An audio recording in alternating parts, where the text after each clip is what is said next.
In ancient Rome, when Senator Marcus Aurelius Calvus fell to a gladiator's sword in the Colosseum, the crowd roared with bloodthirsty approval. But when his widow, the noble Livia Calvus, appeared at the Gladiator barracks 3 days later to purchase the very slave who had killed her husband, Rome fell silent with shock. The gladiator's name was Gaius. A former legionnaire turned slave, he had survived 43 battles in the arena through skill, cunning, and an iron will to live. What he hadn't expected was to face the one person in Rome who knew the truth about her husband's death. Livia's marriage proposal sent shockwaves through the Senate, the patrician class, and every gossip in the forum. A senator's widow wedding her husband's killer was not just scandalous, it was unthinkable. But what secret could drive a grieving widow to such desperate measures? Before we jump back in, tell us where you're tuning in from, and if this story touches you, make sure you're subscribed because tomorrow I've saved something extra special for you. The morning sun cast long shadows across the marble floors of the Villa Calvus as Livia examined the blood-stained signet ring that had been removed from her husband's finger. The gold bore the family seal, an eagle clutching a laurel branch, now tarnished with dried blood that no amount of cleaning could remove. She turned the ring over in her palm, feeling its weight like a chain around her soul. 3 days had passed since Marcus Aurelius Calvus met his end in the Colosseum, and Rome still buzzed with speculation about why a senator had entered the arena at all. The official story spoke of honor and courage, of a nobleman proving his mettle before the people. But Livia knew better. She had always known better. Her marriage contract lay spread across the polished oak table in Marcus's former study, the parchment yellow with age but the terms still binding even in death. Arranged when she was barely 16, the union had been a political necessity. Her father's debts forgiven in exchange for his daughter's hand to a man 30 years her senior. The contract spoke of dowries and inheritance, of political alliances and social obligations, but never once mentioned love. "My lady," came the gentle voice of Claudia, her most trusted servant. The older woman entered carrying a tray of honeyed wine and fresh bread, though Livia had barely eaten since receiving word of Marcus's death. "The household staff awaits your instructions." Livia set down the ring and studied Claudia's weathered face. In her 50 years of service to the Calvus family, the woman had witnessed 3 generations of secrets, lies, and carefully maintained facades. If anyone understood the complexities of Livia's situation, it would be Claudia. "What do they expect of me?" Livia asked, gesturing toward the closed doors beyond which the villa's numerous servants continued their daily routines. "Grief, my lady. Public mourning befitting a senator's widow." "And privately?" Claudia's eyes met hers with understanding born of years spent navigating the treacherous waters of Roman politics. "Privately, they wonder why you haven't wept." Indeed, Livia had shed no tears for Marcus. How could she mourn a man who had made her life a carefully orchestrated performance?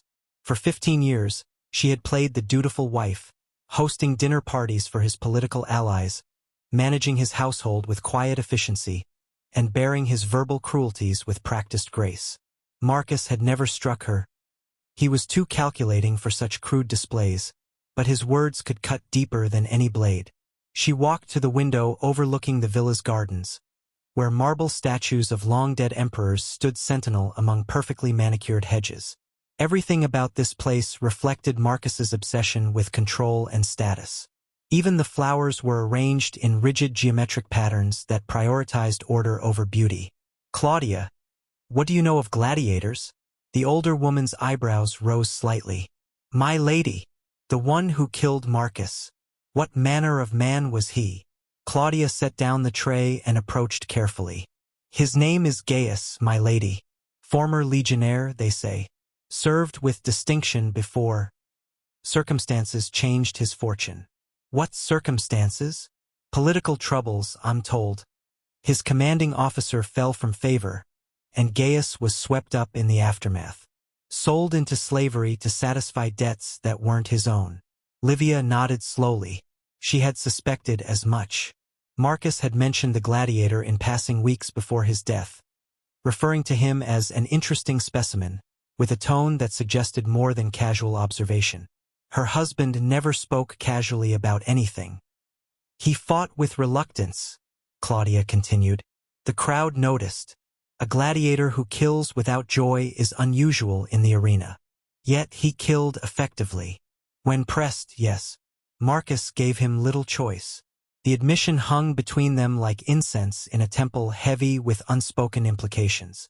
Livia turned from the window to face her servant directly. You believe Marcus orchestrated his own death? It was not a question, and Claudia did not treat it as one. I believe Senator Calvus was a man who planned everything, my lady, including his exit from this world. Livia returned to the table and picked up the marriage contract, studying the signatures and seals that had bound her to a man she never understood until it was too late. Marcus had been brilliant, calculating, and utterly without warmth. He collected information the way other men collected coins, hoarding secrets and leveraging knowledge for political advantage. But in recent months, something had changed. He had grown suspicious, paranoid even, checking locks twice and speaking in whispers with visitors who arrived after dark. Livia had assumed it was simply the natural progression of his ambitious nature, the price of climbing ever higher in Rome's treacherous political hierarchy. Now she wondered if he had discovered something that made his continued existence dangerous to others. My lady, Claudia said softly, there is something else. About the gladiator. Tell me. He asked about you. Livia's hand stilled on the parchment. Asked what? Whether you were truly grieving. Whether you had loved your husband. Claudia paused. I told him that grief takes many forms, and love is not always what it appears to be. The words struck Livia like cold water. A gladiator, a slave, had inquired about her emotional state. Why would a man who had just killed her husband concern himself with her feelings unless he knew something about Marcus that others did not?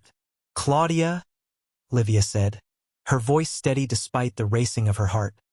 Prepare my traveling cloak. I have business to attend to. My lady, I'm going to visit a gladiator. The bronze military diploma felt heavier then. Its weight suggested as Gaius traced the raised letters with calloused fingers.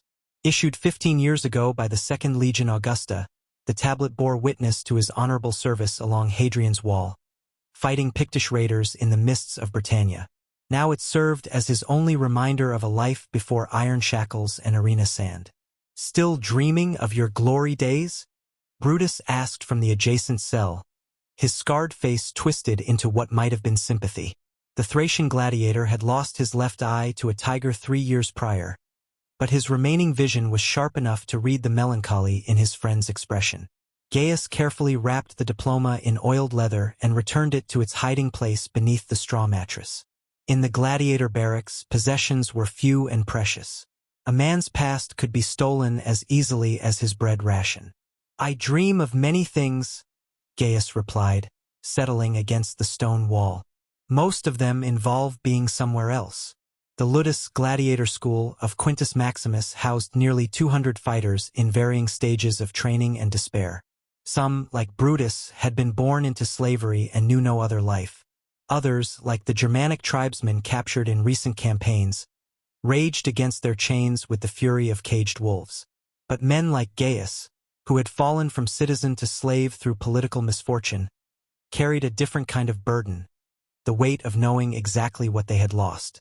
Dr. Quintus approached their cells with his characteristic limp, a reminder of his own gladiatorial career ended by a poorly timed stumble against a seasoned retiarius.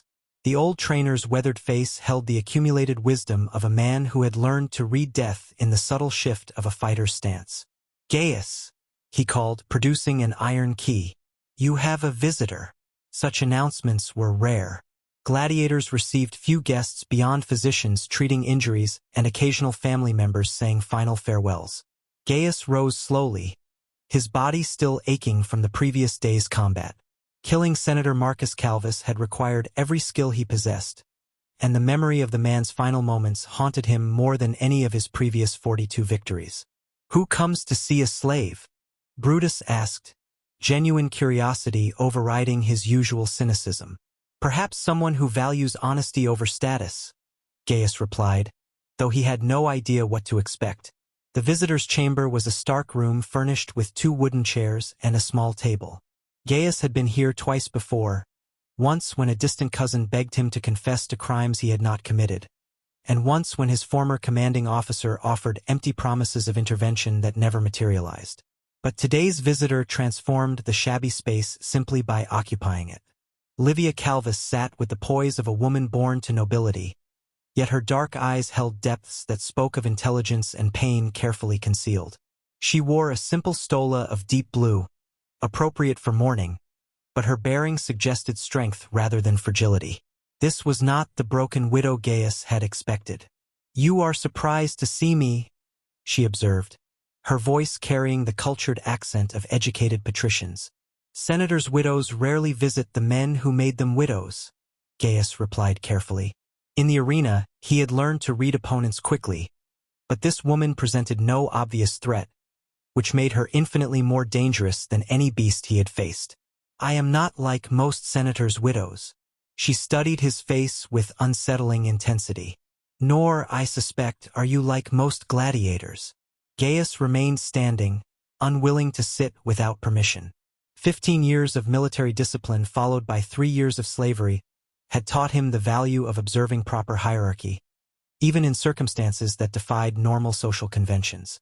"Your husband was a complex man," he said finally. "That is a diplomatic way of describing Marcus." Livia's smile held no warmth. "But we are not here for diplomacy, are we?" "I am not certain why we are here at all, my lady." She reached into the folds of her stola and produced a small scroll, its wax seal broken. "Because of this. You found it on my husband's body, did you not?" Gaius felt the blood drain from his face. The scroll had been hidden in Marcus's toga, discovered only when Gaius had checked for concealed weapons, a habit that had saved his life more than once in the arena. The contents had been shocking enough that he had hidden it immediately, unsure whom to trust with such dangerous information. "How did you know?" "Because Marcus told me you would find it." Not in so many words, but he was always careful to plant seeds of information where they would grow into useful trees. Livia leaned forward slightly. "He chose you specifically, Gaius. The fight was not random chance. The revelation struck him like a gladius to the chest. He wanted to die? He wanted to die on his own terms, by the hand of a man he judged worthy of the task." She paused, allowing the implications to settle. "A man who would discover his final message and act upon it wisely." Gaius sank into the remaining chair, his legs suddenly unreliable. "Why?" "Because my husband uncovered a conspiracy that reaches into the highest levels of Roman government.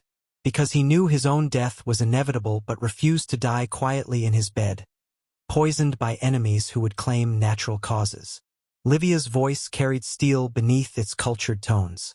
"And because he believed you were the only man in that arena who possessed both the skill to kill him cleanly and the honor to protect his secrets." The bronze diploma hidden in his cell seemed to burn with significance. Marcus Calvus had somehow learned of Gaius's military service, his fall from grace, and his reputation for integrity even in the degraded circumstances of slavery. "What did the scroll contain?" Livia asked, though her expression suggested she already knew. "Names," Gaius replied quietly. "A list of senators planning to overthrow the emperor. Evidence of bribes, secret meetings, and planned assassinations. Including evidence that would see me executed alongside them, unless I act quickly and decisively." Gaius met her gaze directly. "You were involved in the conspiracy?" "I was married to a man who involved me without my knowledge or consent. My name appears in documents I never signed, linked to meetings I never attended." Her composure cracked slightly, revealing the fear beneath her aristocratic mask. In Rome, guilt by association is often sufficient for crucifixion. The pieces began forming a picture that both terrified and amazed Gaius. Marcus Calvus had orchestrated his own death to protect his wife while exposing his co-conspirators. But such a plan required someone trustworthy to carry out the next phase. "What do you want from me?" he asked. "Your help," Livia replied simply. "And in return, I offer you something no gladiator has ever possessed." "Which is?" "A choice in your own fate." The roar of 50,000 Romans still echoed in Gaius's memory as he recalled that fateful afternoon in the Colosseum. The sun had blazed mercilessly overhead, turning the arena sand into a furnace that seared through leather sandals and reflected blindingly off polished armor. The crowd's bloodlust hung in the air like heat shimmer, distorting everything it touched. Marcus Calvus had descended into the arena wearing a senator's toga over hastily donned gladiator's armor, an absurd combination that drew jeers and confused murmurs from the spectators. Most assumed it was some elaborate entertainment, perhaps a reenactment of ancient heroic tales. But Gaius had seen the fear in the older man's eyes, carefully masked behind aristocratic composure. "Why are you here?" Gaius had asked during the brief moment when they stood face to face in the center of the arena, while the crowd settled into expectant silence. "Because some truths can only be spoken in the shadow of death," Marcus had replied, his voice barely audible above the ambient noise. Then, louder for the crowd's benefit, "Face me with honor, Gladiator, and make it clean." The senator had been no match for a trained fighter, but he had not cowered. When Gaius's gladius found its mark, piercing between ribs to reach the heart, Marcus had gripped his killer's arm with surprising strength. "In my toga," he had whispered with his final breath. "Trust no one but her." Now, days later in the visitor's chamber, Gaius understood what Marcus had meant. Hidden within the folds of the senator's toga had been a scroll sealed with black wax, the color reserved for matters of gravest importance. The document contained names that would shake the foundations of Rome if revealed publicly. Senator Lucius Brutus, descendant of the Republic's founder, leading a conspiracy to overthrow Emperor Trajan. Senator Gaius Cassius, controlling grain shipments to create artificial famines. Senator Marcus Porcius, using his judicial position to eliminate political rivals through manufactured legal proceedings. And at the center of it all, a plot to assassinate the emperor during the upcoming triumph celebrating his victories in Dacia. But most damning of all were the financial records showing payments flowing from Eastern kingdoms hostile to Rome, funding the conspiracy with foreign gold. This was not merely political ambition but outright treason, seeking to install a puppet ruler who would dance to the tune of Rome's enemies.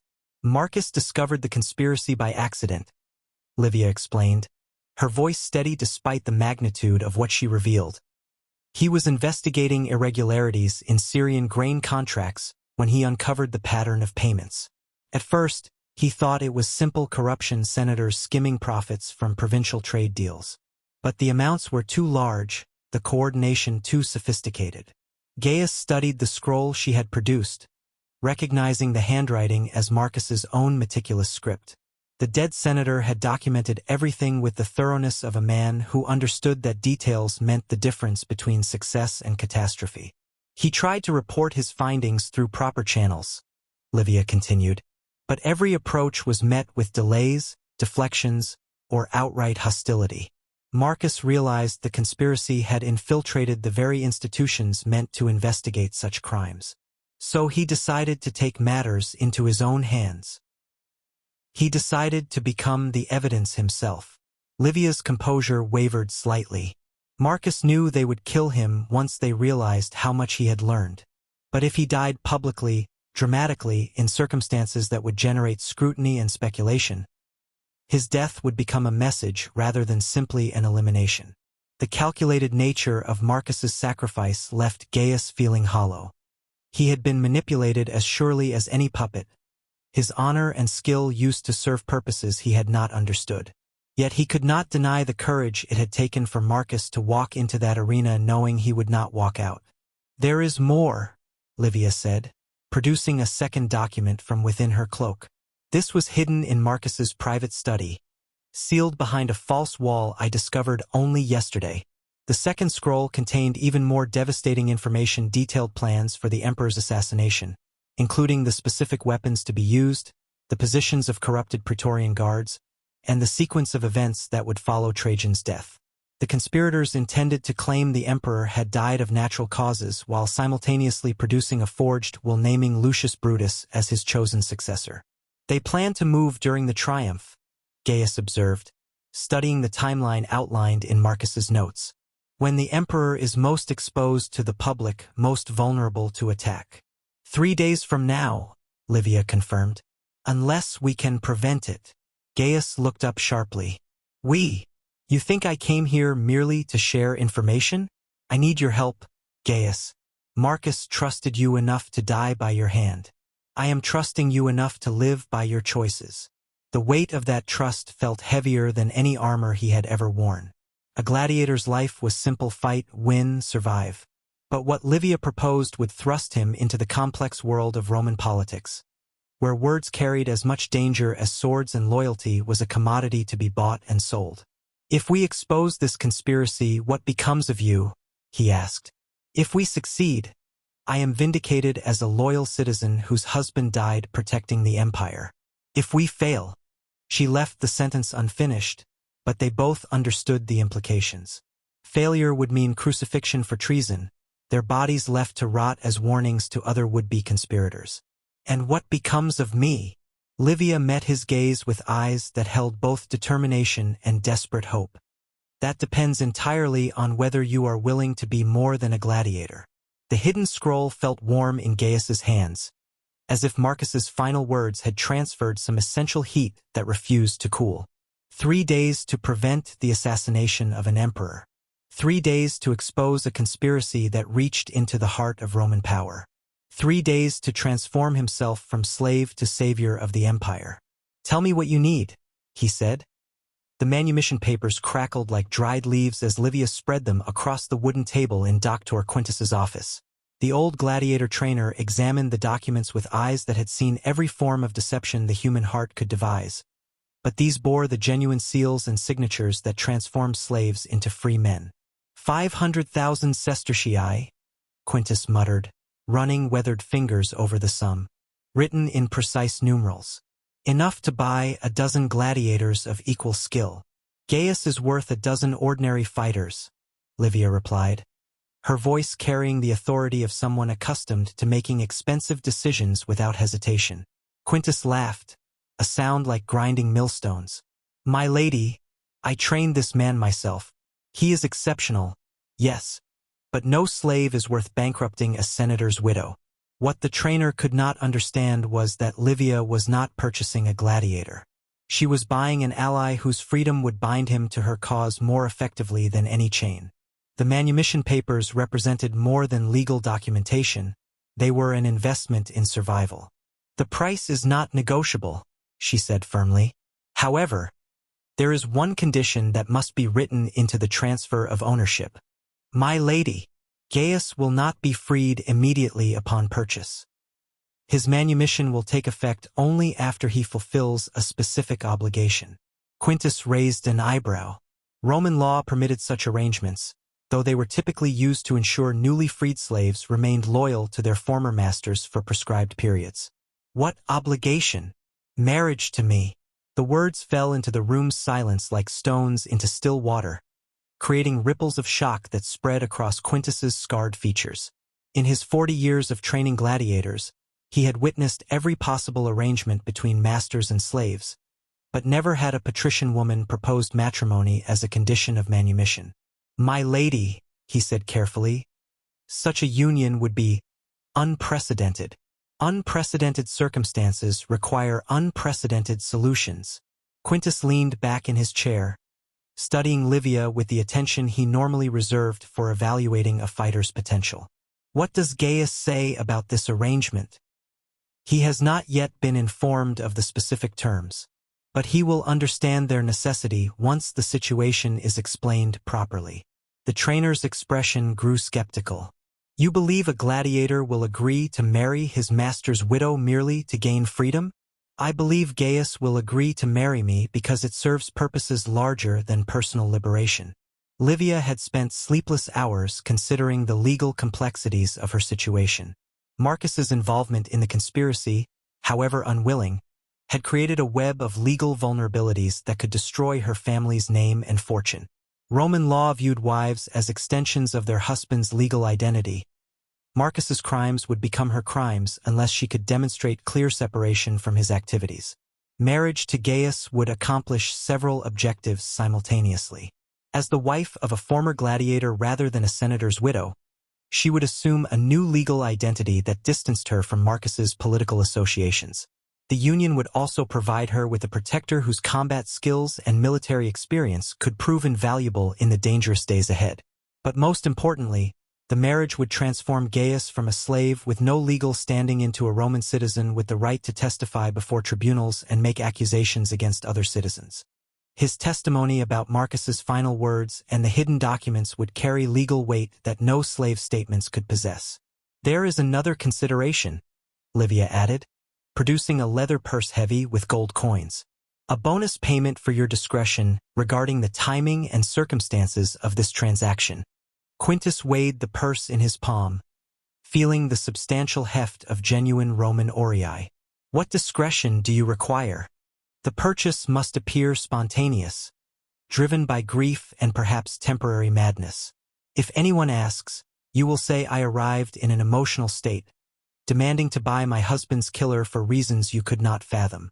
And the marriage proposal will appear to be the desperate act of a lonely widow who has formed an inappropriate attachment to the man who ended her suffering by killing her cruel husband.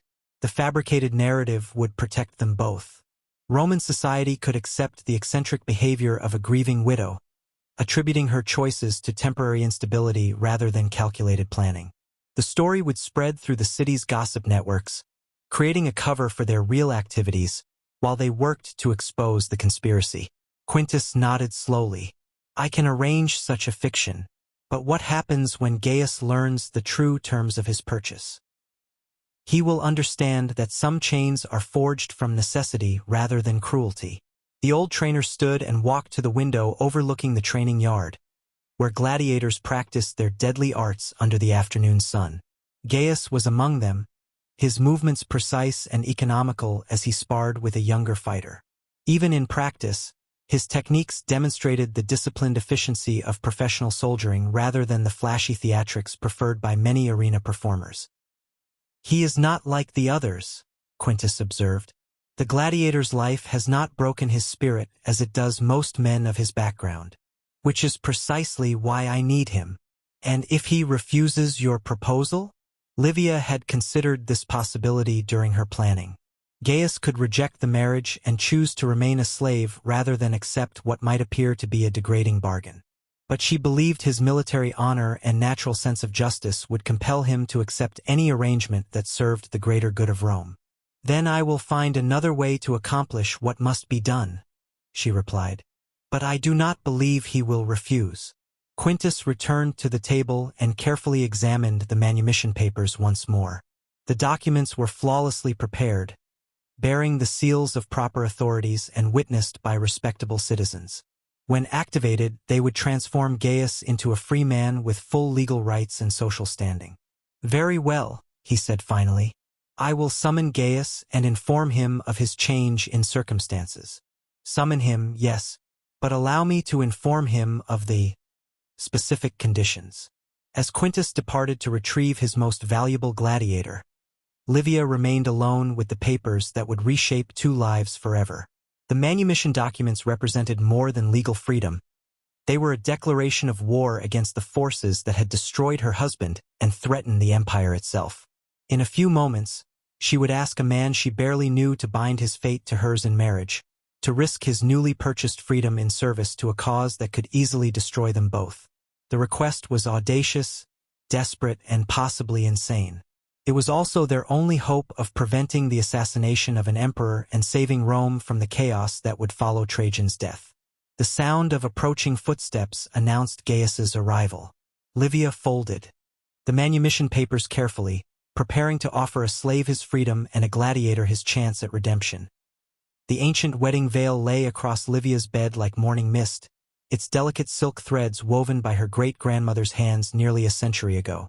Generations of Calvus brides had worn this veil, each adding her own hopes and dreams to the fabric's accumulated history.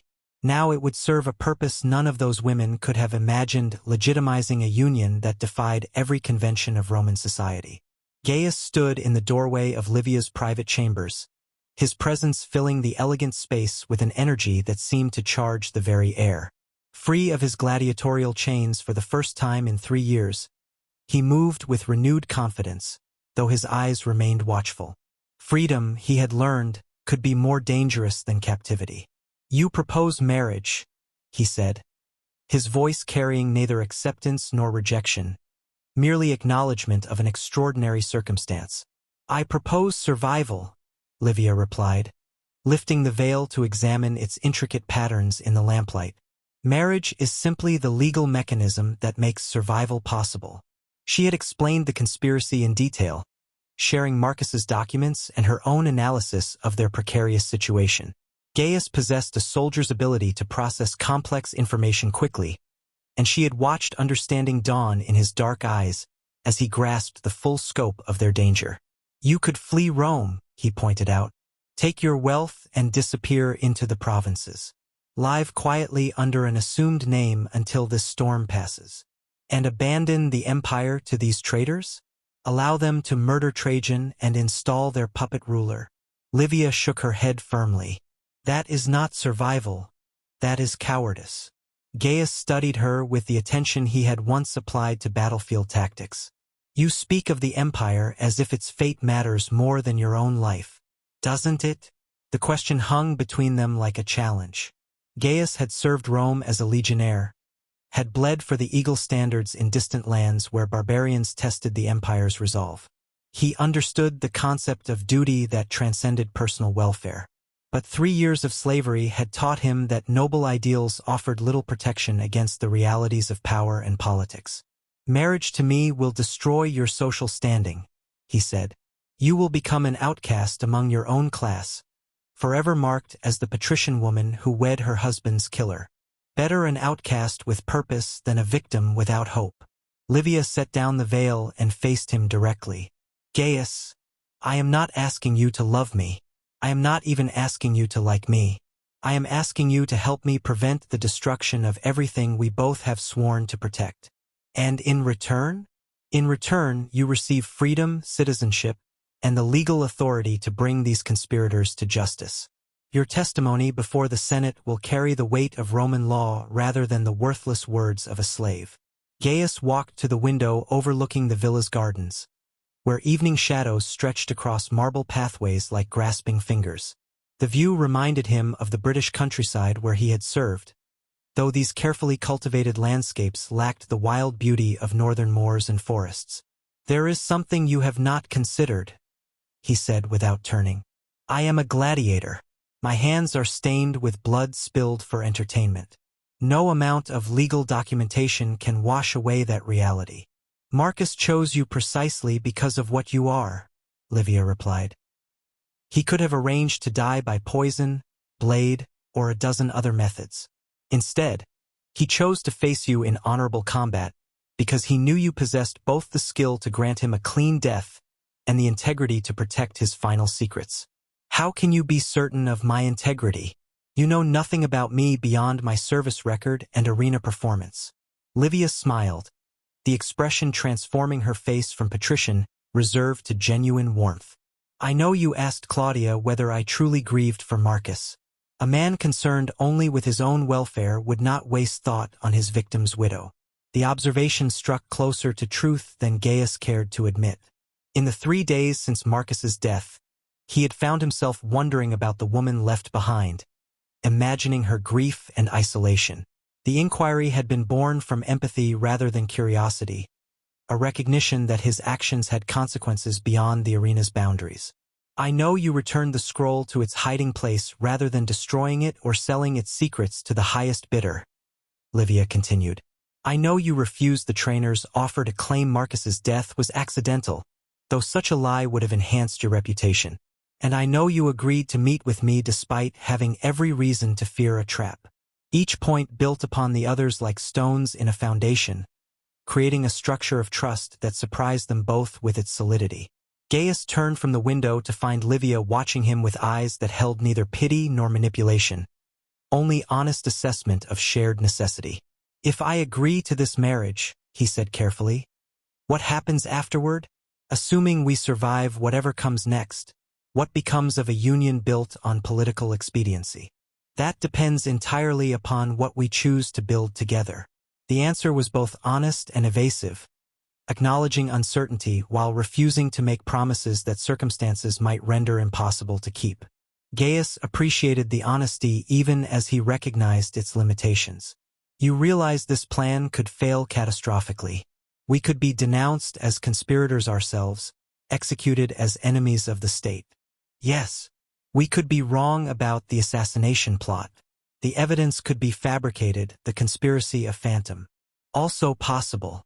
Even if we succeed, we will have made enemies of powerful men who will spend their remaining years plotting revenge. Undoubtedly. Gaius laughed despite the gravity of their situation. You have a talent for making terrible odds sound almost appealing. I have a talent for seeing clearly what must be done, regardless of personal cost. She lifted the wedding veil again, its ancient silk catching the lamplight like captured starlight. For generations of women had worn this veil in ceremonies of love, hope, and family alliance. Now it would sanctify a union born from desperation and dedication to duty. Very well, Gaius said. I accept your proposal. Livia felt something shift inside her chest. Not relief, exactly, but recognition that the first step of an impossible journey had been completed successfully. Then we should begin planning our wedding, she said. And preparing for war. The Senate's emergency decree arrived at dawn, its purple wax seal bearing, the official stamp that commanded immediate attention from all Roman citizens. Claudia brought it to Livia with trembling hands, understanding that such formal communications rarely carried pleasant news. By order of the Senate and people of Rome, Livia read aloud, her voice steady despite the decree's ominous language. Let it be known that the marriage of Livia Calvus to the gladiator called Gaius represents a matter of public concern requiring immediate investigation by appointed magistrates. The document bore 5 senatorial signatures, led by Lucius Brutus himself. The irony was not lost on Livia. The very man plotting to overthrow the emperor now positioned himself as defender of Roman moral standards. They move quickly, Gaius observed from his position near the window, where he maintained watch over the villa's approaches. Freedom had not eliminated his caution. If anything, it had intensified his awareness of potential threats. Brutus understands that our marriage threatens his plans, Livia replied, setting down the decree. As my husband, you gain legal standing to testify about Marcus's final words and the documents he left behind. That testimony could unravel everything they have worked to achieve. The morning brought a steady stream of visitors, each arrival adding another layer to the crisis building around their unprecedented union. First came Senator Gaius Cassius, ostensibly offering condolences but actually probing for information about Livia's motives and Gaius's background. My dear Livia, Cassius said with the oily charm that had served him well in 40 years of political maneuvering, surely you cannot be serious about this arrangement. The grief of widowhood often clouds our judgment in ways we later regret. My judgment has never been clearer, Livia replied, serving wine with hands that did not shake despite the pressure of his scrutiny. Cassius turned his attention to Gaius, who stood silently behind Livia's chair like a bodyguard. And you, Gladiator, what do you hope to gain from this association with your betters? I hope to serve Rome as I did when I wore a legionnaire's armor, Gaius replied evenly. The uniform may have changed, but the duty remains the same. The answer clearly frustrated Cassius, who had expected either craven ambition or sullen defiance. Instead, he encountered a man who spoke of duty with the conviction of someone who had bled for those ideals. After Cassius departed, the villa filled with a different sort of visitor, former friends and social allies who came to express their horror at Livia's choice. Lady Claudia Maxima, whose dinner parties had been highlights of the social calendar, wept genuine tears as she begged Livia to reconsider. You are destroying yourself, she pleaded. No respectable family will receive you. Your children, should you have any, will bear the stigma of their father's origins for their entire lives. Some stigmas are worth bearing if they come from honorable choices, Livia replied, though she felt each word like a physical blow. The afternoon brought news from across the city as Claudia returned from the markets with reports of public reaction. In the forum, citizens gathered in animated clusters to debate the scandal. Some expressed outrage at a patrician woman's betrayal of her class. Others whispered that perhaps Senator Calvus had been a cruel husband whose death was divine justice. The gladiator schools are buzzing with speculation, Claudia reported. Some fighters speak of Gaius as a hero who has achieved what they all dream of, freedom and elevation beyond their origins. Others warn that his example will bring harsh restrictions on all gladiators. But most concerning were the reports from the Praetorian barracks, where rumors suggested that certain guards had been asking questions about imperial security arrangements for the upcoming triumph. The conspiracy was moving forward despite the potential exposure that Livia and Gaius represented. They cannot afford to wait, Gaius analyzed. Our marriage ceremony is planned for tomorrow. Once it is complete and legally recognized, their vulnerability increases exponentially. Which means they will try to prevent the ceremony, Livia concluded. As if summoned by her words, a commotion in the courtyard announced the arrival of official representatives. Through the window, they could see a dozen Praetorian guards surrounding a figure in senatorial toga, Lucius Brutus himself, come to deliver whatever ultimatum the conspirators had devised. Lady Livia, Brutus called from the courtyard, his voice carrying the authority of generations of noble ancestry. I come on behalf of the Senate to offer you one final opportunity to reconsider this disastrous course of action. Livia emerged onto the villa's portico with Gaius beside her, presenting a united front despite the intimidating display of force arrayed before them. Brutus was a man accustomed to having his will obeyed, his patrician features bearing the arrogant confidence of someone who had never encountered meaningful resistance. Senator Brutus, she replied formally, my household welcomes representatives of the Senate, though the size of your escort suggests concerns beyond simple social consultation. This matter transcends social propriety, Brutus declared. Your proposed marriage threatens the stability of Roman society itself.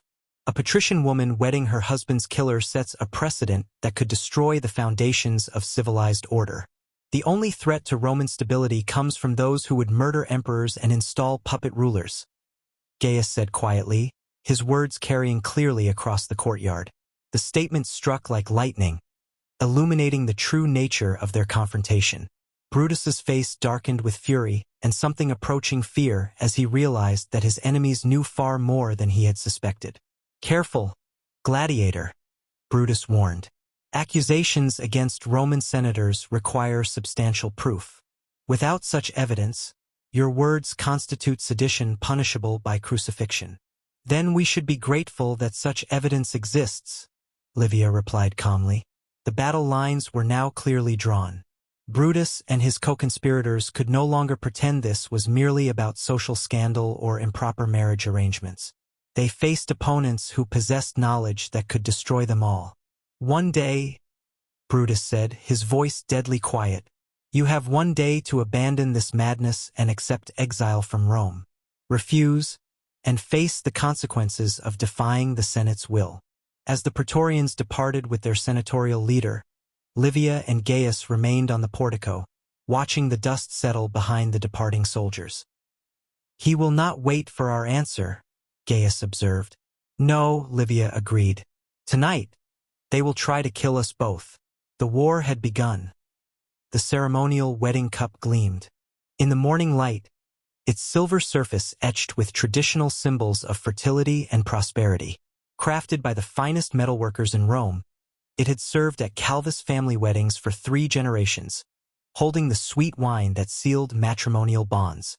Today, it would nearly become an instrument of murder. Livia stood before the modest altar erected in her villa's garden, wearing her great-grandmother's veil and a simple white stola that emphasized dignity over ostentation. The ceremony had been deliberately kept small. Only Claudia, Dr. Quintus, and 2 witnesses required by Roman law. Any larger gathering would have provided too many opportunities for their enemies to infiltrate the proceedings. Gaius wore a plain toga that Livia had purchased for the occasion, the white wool marking his transition from slave to citizen. The transformation was remarkable. Dressed as a free Roman, he carried himself with the quiet authority that had made him an effective military leader. Only his gladiator scars, visible on his hands and neck, betrayed his recent circumstances. By the authority of Roman law and in the presence of these witnesses, intoned the priest they had hired for the ceremony, I ask you both to speak the ancient words that bind husband to wife.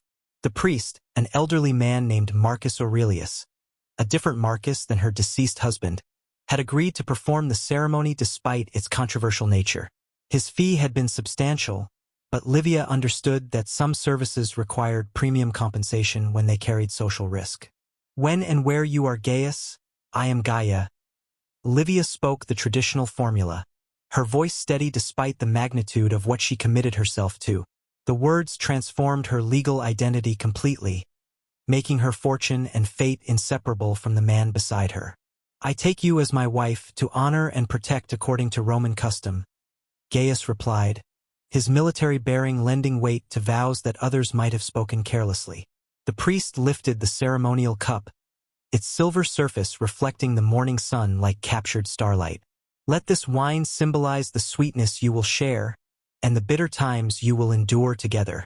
Livia took the cup first, raising it to her lips while meeting Gaius's eyes over the rim. The wine tasted of honey and spices, rich and warming as it slid down her throat. She passed the cup to Gaius, who accepted it with hands that had killed her husband 3 days earlier. As the wine touched his lips, Claudia's sharp intake of breath cut through the ceremony's solemnity. The loyal servant had noticed something wrong, a slight discoloration in the wine that caught the light differently than it should. "Stop!" Claudia cried, lunging forward to knock the cup from Gaius's hands. The silver vessel flew through the air, its contents splashing across the garden stones. Where the wine touched the ground, the grass began to wither and blacken with unnatural speed. The smell of bitter almonds rose from the spreading stain, confirming Claudia's worst suspicions. "Poison," Gaius said grimly, wiping his mouth with the back of his hand. He had consumed only a small amount, but already felt a strange tingling in his lips and tongue. Livia stared at the dying grass in horror, realizing how close they had come to death during what should have been their moment of triumph. The cup was kept in the kitchen since yesterday. Anyone could have accessed it. Dr. Quintus drew a hidden dagger from beneath his cloak, his scarred face grim with professional alertness. "We are not safe here. They have infiltrated your household." The priest backed away from the altar, his face pale with shock and fear. "I will not complete a ceremony that has been cursed by poison.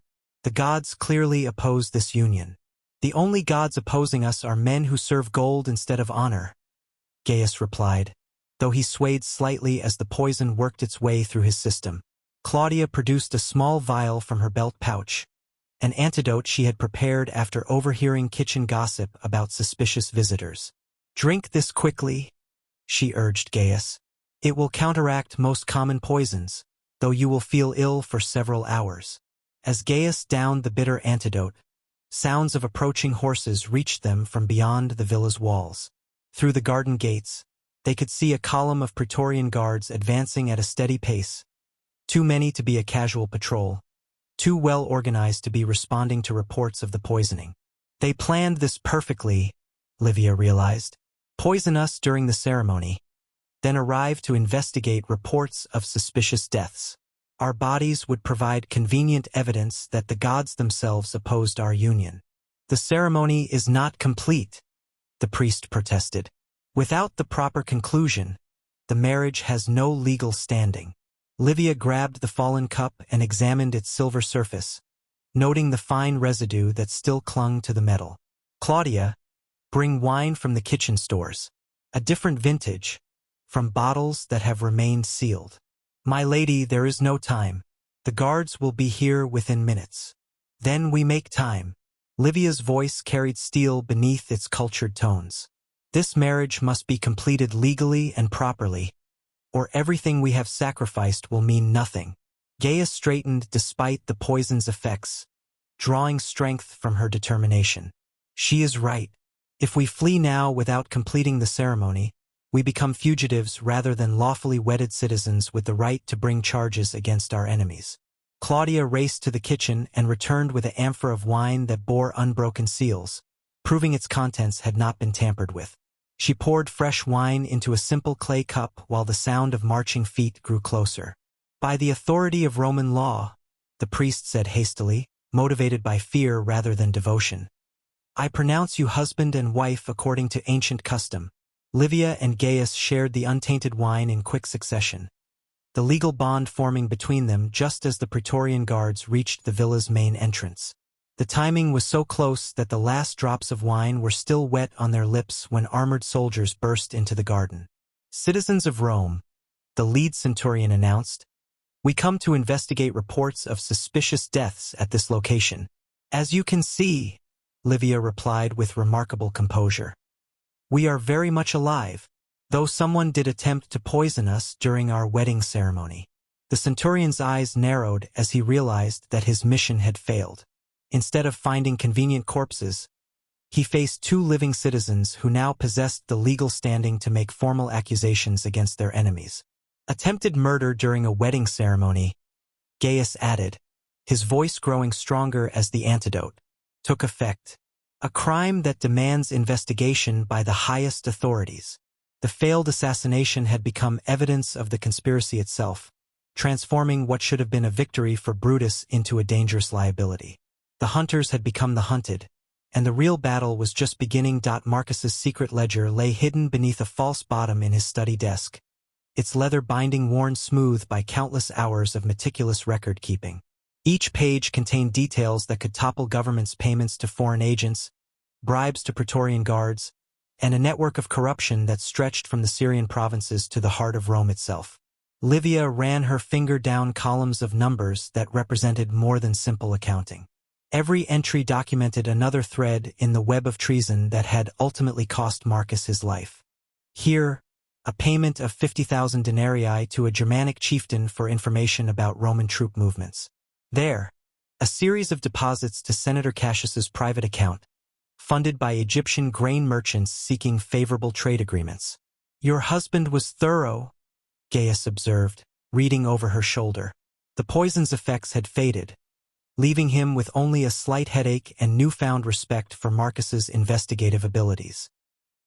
He documented everything with the precision of a military quartermaster. "Marcus trusted nothing to memory," Livia replied, turning another page filled with Marcus's careful script. "He used to say that written records were the only truth that survived political upheaval." The ledger revealed the conspiracy's scope in devastating detail.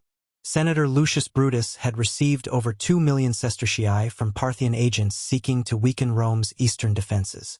Senator Marcus Porcius had accepted bribes to delay crucial legal proceedings, allowing enemy operatives to escape justice. Even some Praetorian guards had been compromised, their loyalty purchased with gold that originated in kingdoms hostile to Roman interests. But most damning of all were the timeline entries showing planned assassinations of loyal senators who had grown suspicious of their colleagues' activities.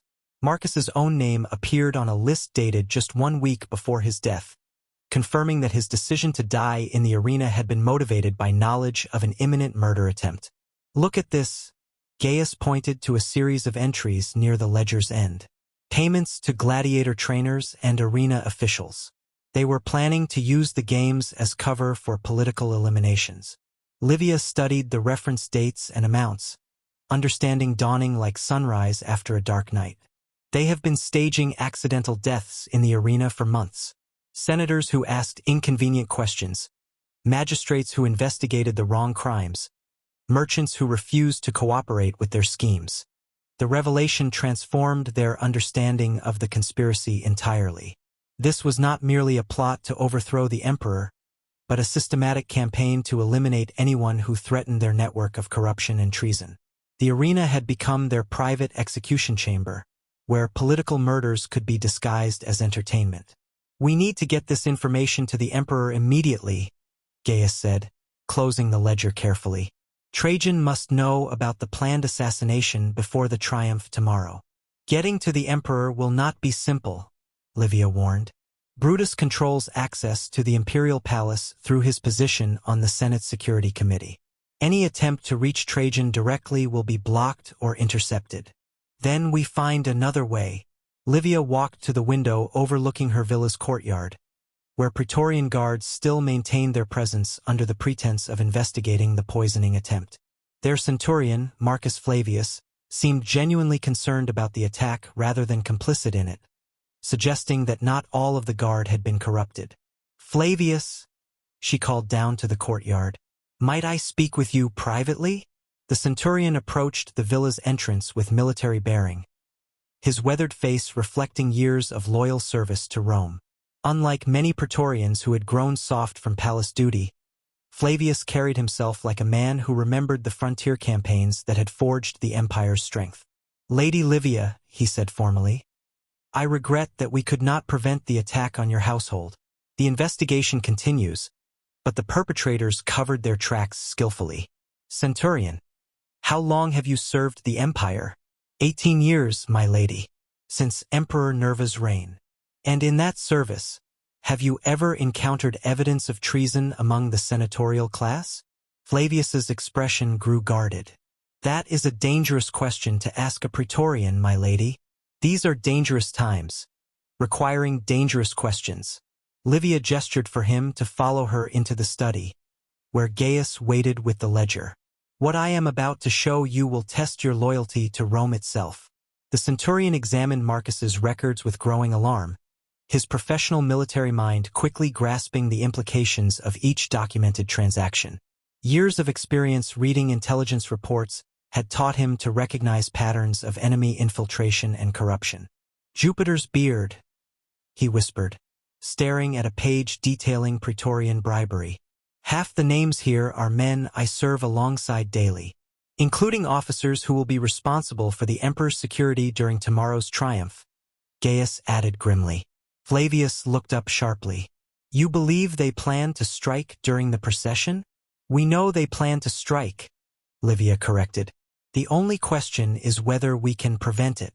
The centurion studied the ledger's timeline entries, his face darkening as he absorbed the scope of the conspiracy. "This information must reach the emperor immediately, but standard channels have been compromised. If I report through normal command structures, the warning will be intercepted by the very men plotting Trajan's death." "Can you reach the emperor directly?" Gaius asked. "Possibly. I command a detail that provides personal security for imperial family members. If I can convince them that an immediate threat exists, they might grant me audience with Trajan himself." "What would convince them?" Flavius considered the question carefully. "Physical evidence of the assassination plot. Something more concrete than accounting records and financial transactions." Livia felt the weight of impossible choices settling around her shoulders. To obtain physical evidence, they would need to intercept the conspirators' final preparations, exposing themselves to deadly danger. But without such proof, the emperor would remain vulnerable to an attack that could destroy the empire itself. "The triumph begins at dawn," she said quietly. "The procession follows a fixed route through the city, with predetermined stops for ceremonial presentations. If we can identify the specific location where they plan to strike, we can gather evidence while preventing the assassination," Gaius finished. "Or die in the attempt," Flavius added grimly. "Some risks are worth taking," Livia replied, her voice carrying the conviction that had sustained her through 3 days of impossible decisions. The centurion looked from the ledger to the determined faces of the unlikely couple who had uncovered Rome's greatest internal threat in generations. His oath to protect the empire transcended concerns about proper protocol or personal safety. "Tell me what you need," he said simply. As evening shadows lengthened across the study, 3 unlikely allies began planning an operation that would either save an emperor or see them all crucified as traitors. The ledger's secrets had revealed the conspiracy's scope, but tomorrow would test whether knowledge alone could triumph over corruption backed by foreign gold and desperate ambition. The real battle for Rome's future would be fought not in distant provinces, but in the very heart of the eternal city itself. The imperial summons arrived on a scroll wrapped in purple silk and sealed with the golden eagle of Emperor Trajan himself. Its very presence in Livia's villa transformed the morning air, carrying with it the weight of absolute power and the promise of either salvation or destruction. "By imperial command," Claudia read aloud, her voice trembling with awe and fear, The citizens Livia and Gaius are summoned to appear before His Divine Majesty Trajan Augustus in the palace of the Caesars before the 3rd hour of this day. Gaius examined the scroll's authentication marks with the attention of a man who had once carried military dispatches bearing similar seals. This is genuine. The emperor himself wants to see us. Or our enemies have convinced him that we pose a threat requiring immediate elimination, Livia replied, though she felt a flicker of hope despite the dangerous circumstances. The journey to the Palatine Hill took them through streets already crowded with citizens preparing for the triumph. Vendors sold wine and roasted meat to spectators claiming the best viewing positions. While children practiced throwing flower petals they would scatter before the emperor's chariot. The entire city hummed with anticipation for a celebration that could become a funeral if their mission failed. Centurion Flavius had provided them with an escort of loyal praetorians, men he trusted implicitly from years of shared service. But even with protection, Livia felt exposed as their litter climbed toward the palace complex that had housed Roman emperors for over a century. The palace of the Caesars sprawled across the Palatine like a marble city within the greater city, its gardens and courtyards designed to demonstrate the empire's wealth and power. Servants in silk tunics guided them through corridors lined with statues of conquered enemies and frescoes depicting Roman victories across the known world. Emperor Trajan received them in his private study rather than the formal throne room, a choice that suggested either intimacy or interrogation. At 64, the emperor remained vigorous despite the campaigns that had extended Roman dominion from Britain to Mesopotamia. His weathered face bore the scars of personal combat, and his eyes held the calculating intelligence that had made him one of history's greatest military commanders. "So," Trajan said without preamble, "I am told that a senator's widow has married her husband's killer, and that this union somehow threatens the security of my reign." "Your Majesty," Livia began, but Trajan raised a hand for silence. "I am also told that this same widow possesses evidence of treason among my most trusted advisors, and that assassins plan to strike during today's triumph." The emperor's gaze moved between them like a general surveying a battlefield. "These are extraordinary claims requiring extraordinary proof." Gaius stepped forward and placed Marcus's ledger on the emperor's desk with the reverence due a sacred relic. "Your Majesty, this contains detailed records of payments from foreign enemies to Roman senators, including plans for your assassination." Trajan opened the ledger and began reading, his expression growing darker with each page. Years of governing the empire had taught him to recognize genuine intelligence when he encountered it, and Marcus's meticulous documentation bore all the hallmarks of authentic espionage reporting. "Lucius Brutus," the emperor murmured, studying a page of financial transactions. "I granted him his position based on his family's republican heritage. It appears that heritage includes a talent for betrayal. The planned assassination will occur during the triumph," Livia added, "at the temple of Jupiter Optimus Maximus, when you dismount your chariot to offer sacrifices." "How can you be certain of the timing?" "Because Marcus documented their planning sessions," Gaius replied. "He attended their meetings as a supposed ally while secretly recording everything for posterity." Trajan closed the ledger and leaned back in his chair, the weight of imperial authority settling around him like armor. "If this information is accurate, then my triumph becomes a trap designed to eliminate me in full view of the Roman people." "Your Majesty," Livia said carefully, "we believe the conspirators hope to claim that you died of natural causes, perhaps from the excitement of the celebration. They have physicians prepared to confirm whatever story serves their purposes. And afterward, they install their chosen successor while the city mourns my sudden passing." Trajan's voice carried the cold fury of a commander who had discovered mutiny among his own officers. Elegant in its simplicity, the emperor rose and walked to a window overlooking the forum, where thousands of citizens already gathered for the triumph that was scheduled to begin within hours. The sight of his people celebrating what they believed would be a glorious day seemed to strengthen his resolve. "What do you propose?" he asked without turning. "Allow the triumph to proceed as planned," Gaius suggested, "but with loyal praetorians in positions to intercept the assassins when they strike. We catch them in the act, providing undeniable proof of their treason." "A dangerous gamble," If your intelligence is incorrect, or if the loyal guards are overwhelmed, Rome loses an emperor and gains a usurper.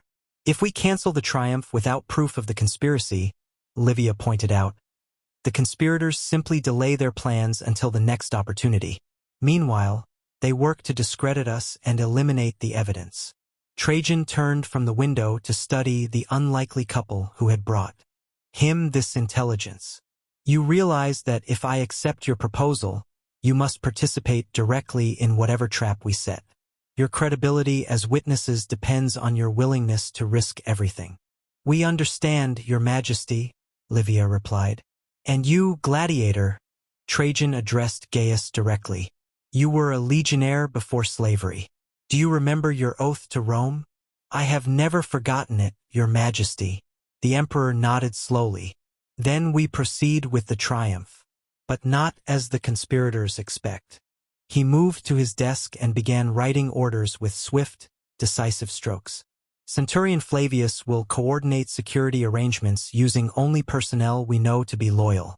You two will be positioned where you can observe the assassination attempt and provide testimony afterward. And if the attempt succeeds despite our precautions? Livia asked. Trajan's smile was that of a veteran warrior who had faced death countless times on distant battlefields. Then you had better be prepared to fight for your lives, because the conspirators will not leave witnesses to their treason. As they prepared to leave the imperial presence, Trajan called them back for a final word. Whatever the outcome of today's events, he said, know that you have served Rome with honor. That service will be remembered, regardless of whether any of us survive to see tomorrow's sunrise. The purple-sealed scroll that had summoned them to the palace had become their commission as unofficial agents of imperial justice. In a few hours, they would discover whether their investigation had uncovered the truth in time to prevent the empire's destruction, or whether they had simply identified the conspirators who would preside over Rome's fall into chaos and foreign domination. The triumph would proceed as planned, but it would be a very different celebration than the one the city expected. The forged love letters arrived at dawn on the day of the triumph, delivered by a street urchin who disappeared into the crowd before anyone could question him. Written in an elegant hand that mimicked Livia's own writing, the documents painted a picture of passionate adultery that would destroy any credibility she might possess as a witness to treason. My dearest Gaius, Claudia read from the first letter, her voice heavy with disgust. How I long for the day when we can be free of Marcus's cruel tyranny. Your strength gives me hope that soon we will find a way to be together, whatever the cost. Livia snatched the parchment from her servant's hands, studying the careful forgery with growing fury. The handwriting was skillfully reproduced, and the paper bore watermarks similar to those she used for personal correspondence. Only close examination revealed subtle differences in the letter formation and ink composition that marked them as fraudulent. They are remarkably thorough, Gaius observed, reading over her shoulder. These letters are dated weeks before Marcus's death, creating a timeline that suggests we planned his murder together. More than thorough, Livia replied grimly. These forgeries are the work of someone who has studied my writing extensively, someone with access to genuine samples of my correspondence. The implications chilled them both. The conspiracy had infiltrated not just the Senate and Praetorian Guard, but her own household. Someone she trusted had been feeding information to her enemies, providing the details necessary to construct believable evidence of her guilt. My lady, Claudia said quietly, there is something else. The letters came with this. She produced a scroll bearing the seal of the urban praetor, the magistrate responsible for legal proceedings within Rome itself. The document formally accused Livia and Gaius of adultery, conspiracy to commit murder, and treason against the Roman people. They move quickly, Gaius said, scanning the legal language. This warrant authorizes our immediate arrest and interrogation. Interrogation that would prevent us from witnessing the assassination attempt, Livia realized. If we are in custody when Trajan is murdered, we cannot testify about the conspiracy or provide evidence of our enemy's guilt. The sound of marching feet in the street outside announced the arrival of official forces. Through the window, they could see a century of Praetorian guards surrounding the villa, their bronze armor gleaming in the morning sun. These were not Flavius's loyal men, but troops commanded by officers whose names appeared in Marcus's ledger of corrupted officials. Citizens Livia and Gaius, called a voice from the courtyard. By order of the urban praetor, you are commanded to surrender yourselves for questioning regarding charges of adultery and conspiracy. We need to reach the emperor before they take us into custody, Gaius said, moving toward the window to assess their tactical situation. Impossible. They have the villa completely surrounded, and our escort from yesterday has been replaced by men loyal to the conspiracy. Livia studied the forged letters again, her mind racing through possibilities. The documents were skillfully crafted, but they contained one crucial flaw that their creators had not anticipated. These letters reference events that never occurred, she said suddenly. Meetings that never took place, conversations that never happened. Anyone who knows my actual routine over the past few months would recognize them as fabrications. But who would testify to your innocence against such evidence? Claudia. Livia turned to her loyal servant. You have managed my household for 15 years. You know every detail of my daily activities, every visitor I have received, every place I have traveled. Of course, my lady. Then you can provide testimony that contradicts these forgeries. The letters claim I met secretly with Gaius on dates when you know I was elsewhere, conducting activities that you witnessed personally.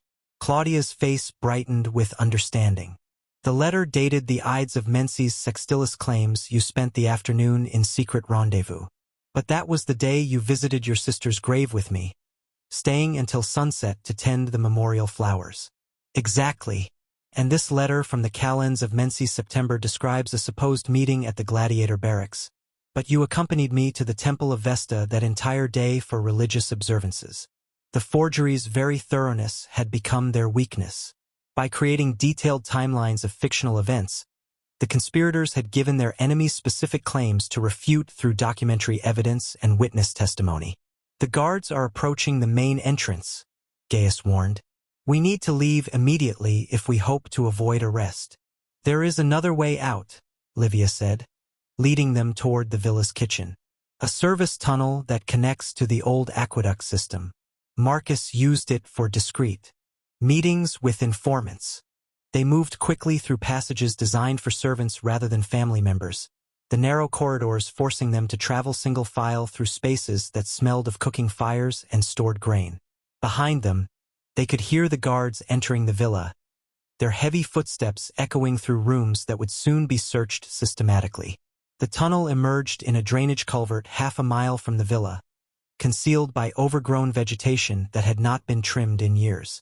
As they emerged into daylight, the sounds of the triumph's preparation reached them from the direction of the forum trumpets practicing ceremonial fanfares, the rumble of wheeled platforms carrying displays of conquered treasure. The accusations will spread through the city within hours, Livia observed, brushing dirt from her stola. By afternoon, every citizen in Rome will have heard that I murdered my husband for love of a gladiator.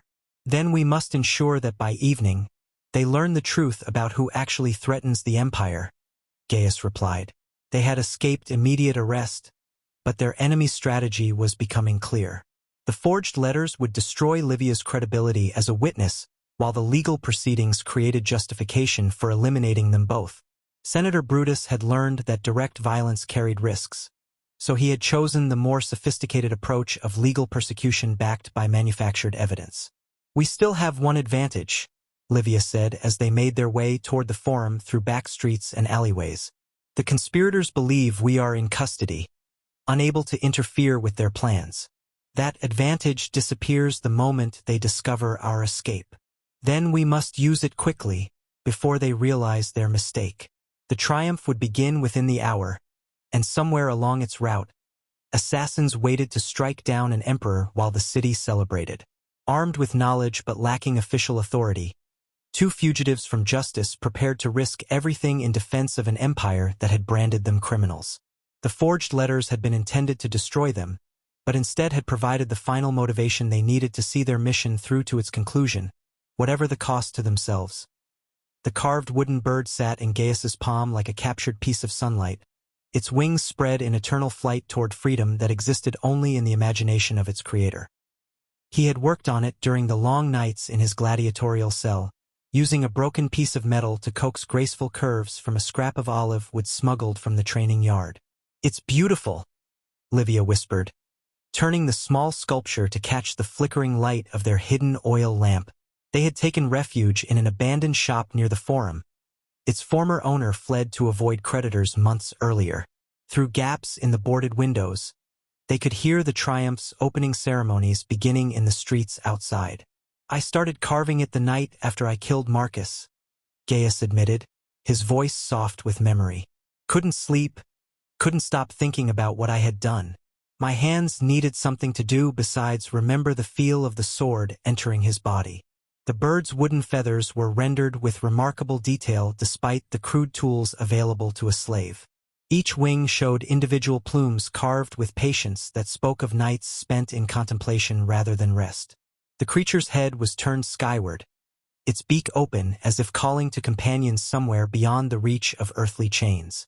"What made you choose a bird?" Livia asked, running her finger along the sculpture's smooth surfaces. "Freedom," Gaius replied simply.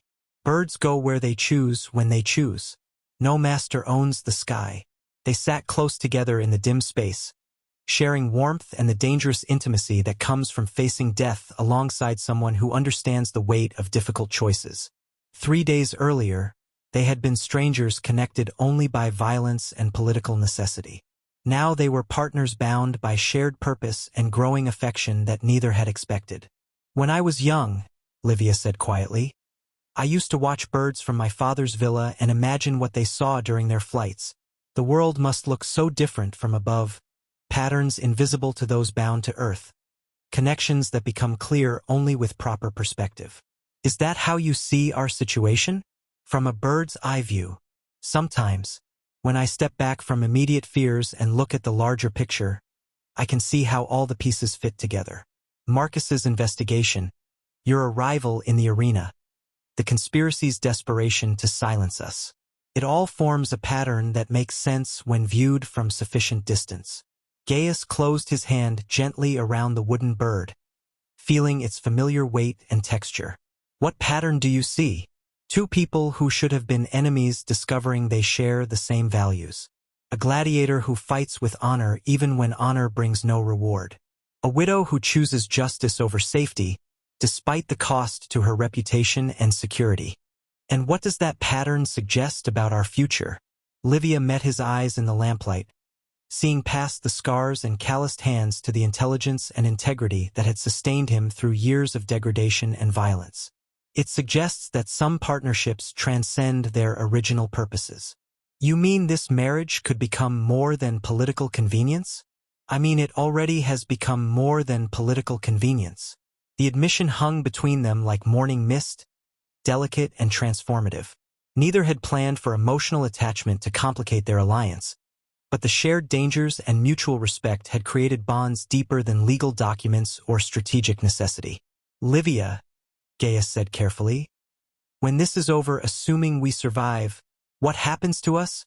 That depends on what we choose to build together. I am still a former slave, whatever legal documents say about my citizenship. You are still a patrician, whatever scandals say about your reputation. Roman society will never fully accept our union. Roman society will accept whatever we prove ourselves to be," Livia replied with conviction born from 3 days of defying impossible odds. "Respect is earned through actions, not inherited through bloodlines."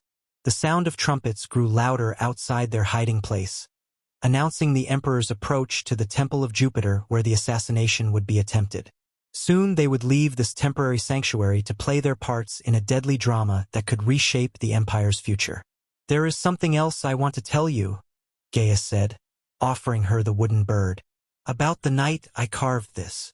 Tell me. I thought about you, about the woman whose husband I had killed, what kind of person you might be, whether you had loved him or feared him. I imagined your grief and wondered if you blamed me personally for your loss.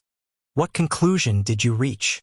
That I hoped you were strong enough to survive whatever came next.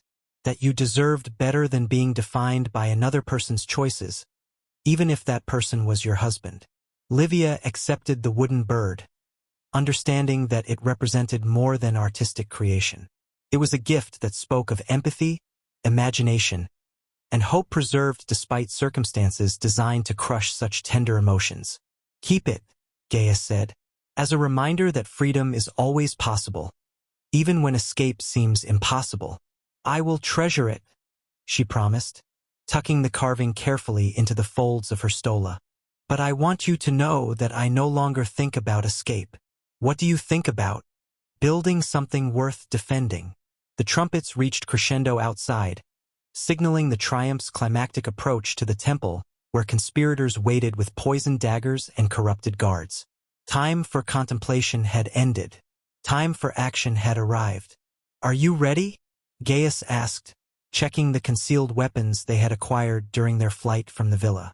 "I am ready," Livia replied, her hand moving instinctively to touch the wooden bird hidden against her heart.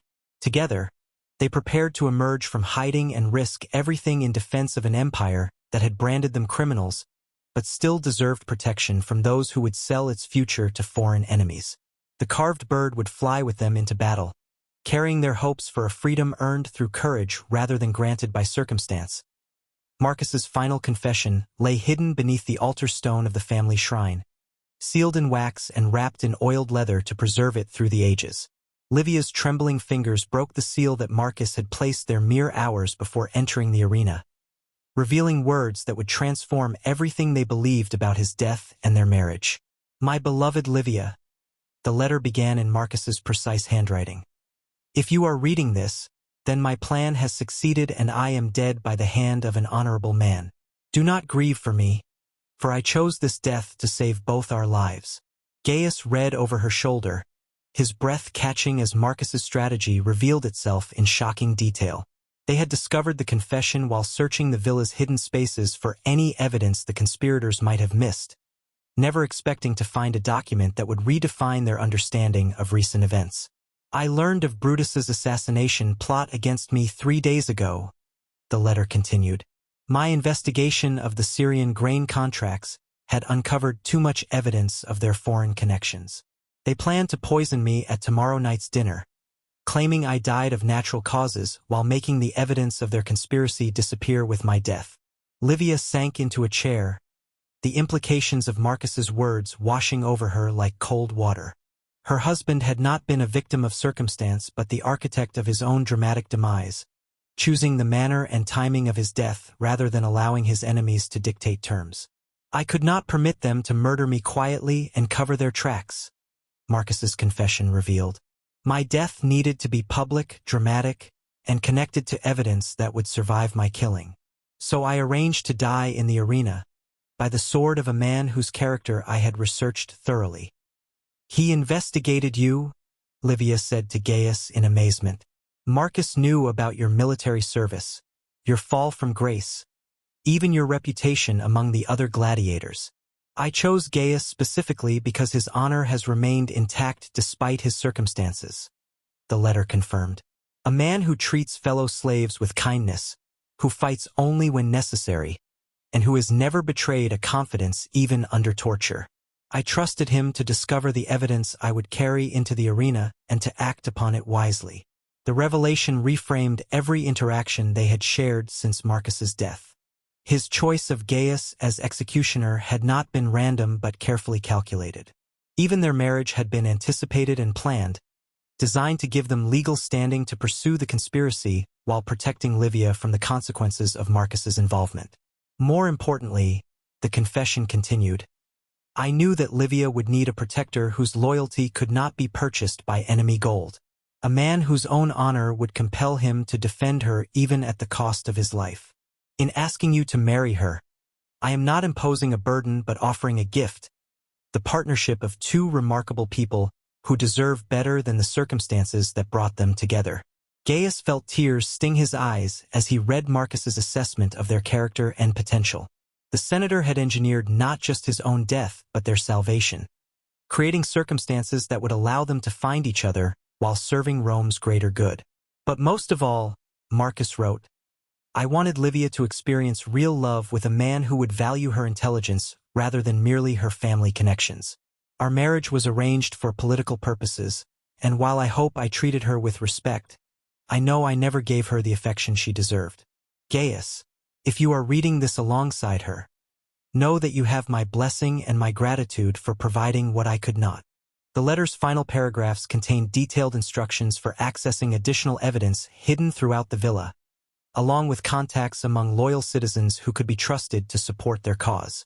Marcus had spent his final days preparing a comprehensive plan to expose the conspiracy and protect his wife, orchestrating events with the thoroughness of a general planning a military campaign. He loved you, Gaius said quietly, watching tears stream down Livia's face as she absorbed the magnitude of Marcus's sacrifice. In his way, yes, she replied, her voice thick with emotion. But more than that, he trusted us to finish what he started. The confession transformed their relationship once again, revealing that their marriage had been blessed by the man whose death had made it possible. Marcus had seen potential in their partnership that they themselves had only begun to recognize, giving them permission to build something beautiful from the ashes of his carefully planned demise. There is one more thing, Livia said, turning to the letter's final paragraph. Marcus left instructions for after the conspiracy is exposed. She read aloud, "When justice has been served and Rome is safe, I want you both to leave the city for a time. Travel to the villa in Gaul that I purchased but never visited. Build a life together away from the political intrigue that has consumed too many years of happiness. You have earned the right to simple pleasures and quiet contentment." The villa in Gaul represented more than real estate. It symbolized Marcus's vision of their future together, a place where they could heal from the traumas of recent days and discover what their partnership might become when freed from external pressures. He planned everything, Gaius marveled, even our escape from the consequences of his plan. He understood that some victories require strategic withdrawal, Livia agreed. That sometimes the best way to serve Rome is to step away from its center of power. Outside, the triumph's music grew louder as Emperor Trajan's procession approached the temple where assassins waited with poisoned blades. Marcus's confession had given them closure about the past and hope for the future, but first they needed to survive the present. "Are you ready to finish this?"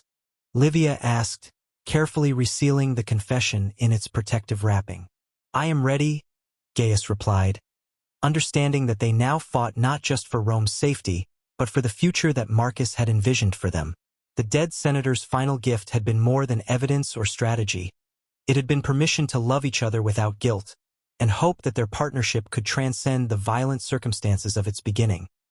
The ancient Gladiator sword rested across Gaius's knees like a sleeping serpent, its steel blade reflecting the lamplight with the subdued gleam of countless battles. This was not the crude iron weapon of the arena, but his father's blade, a legionnaire's sword blessed by the priests of Mars before his first campaign in Germania, consecrated with rituals that bound it to the service of Rome itself. "Your father carried this at the Battle of Teutoburg Forest?"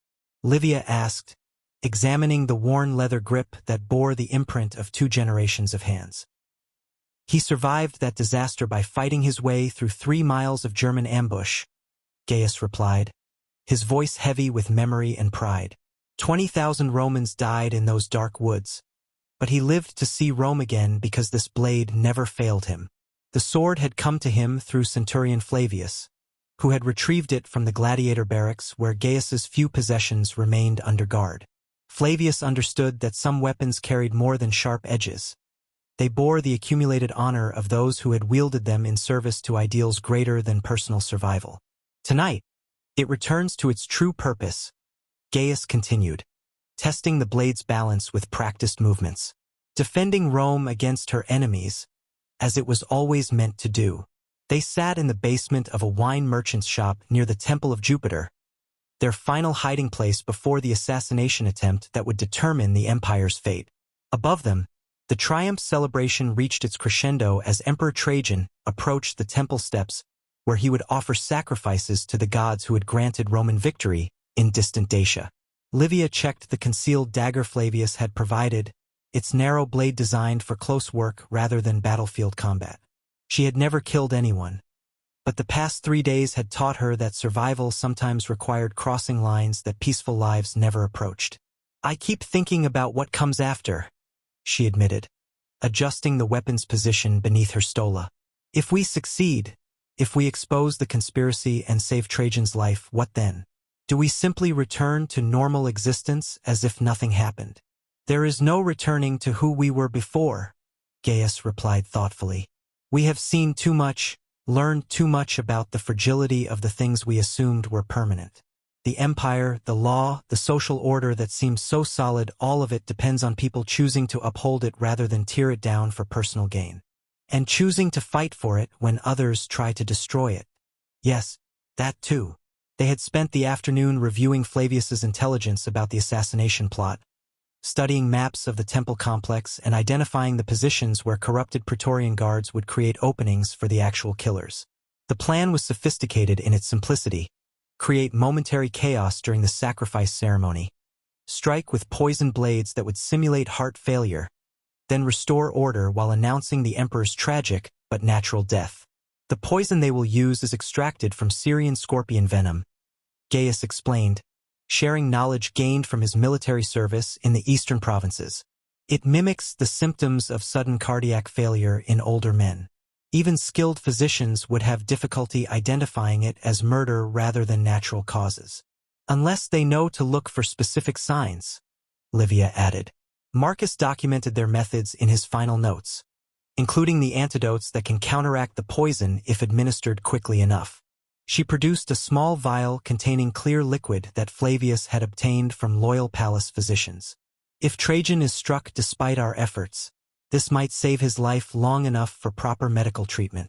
The weight of responsibility settled around them like armor, heavy but necessary. They were no longer private citizens pursuing personal justice, but unofficial agents of imperial security carrying the empire's survival in their hands.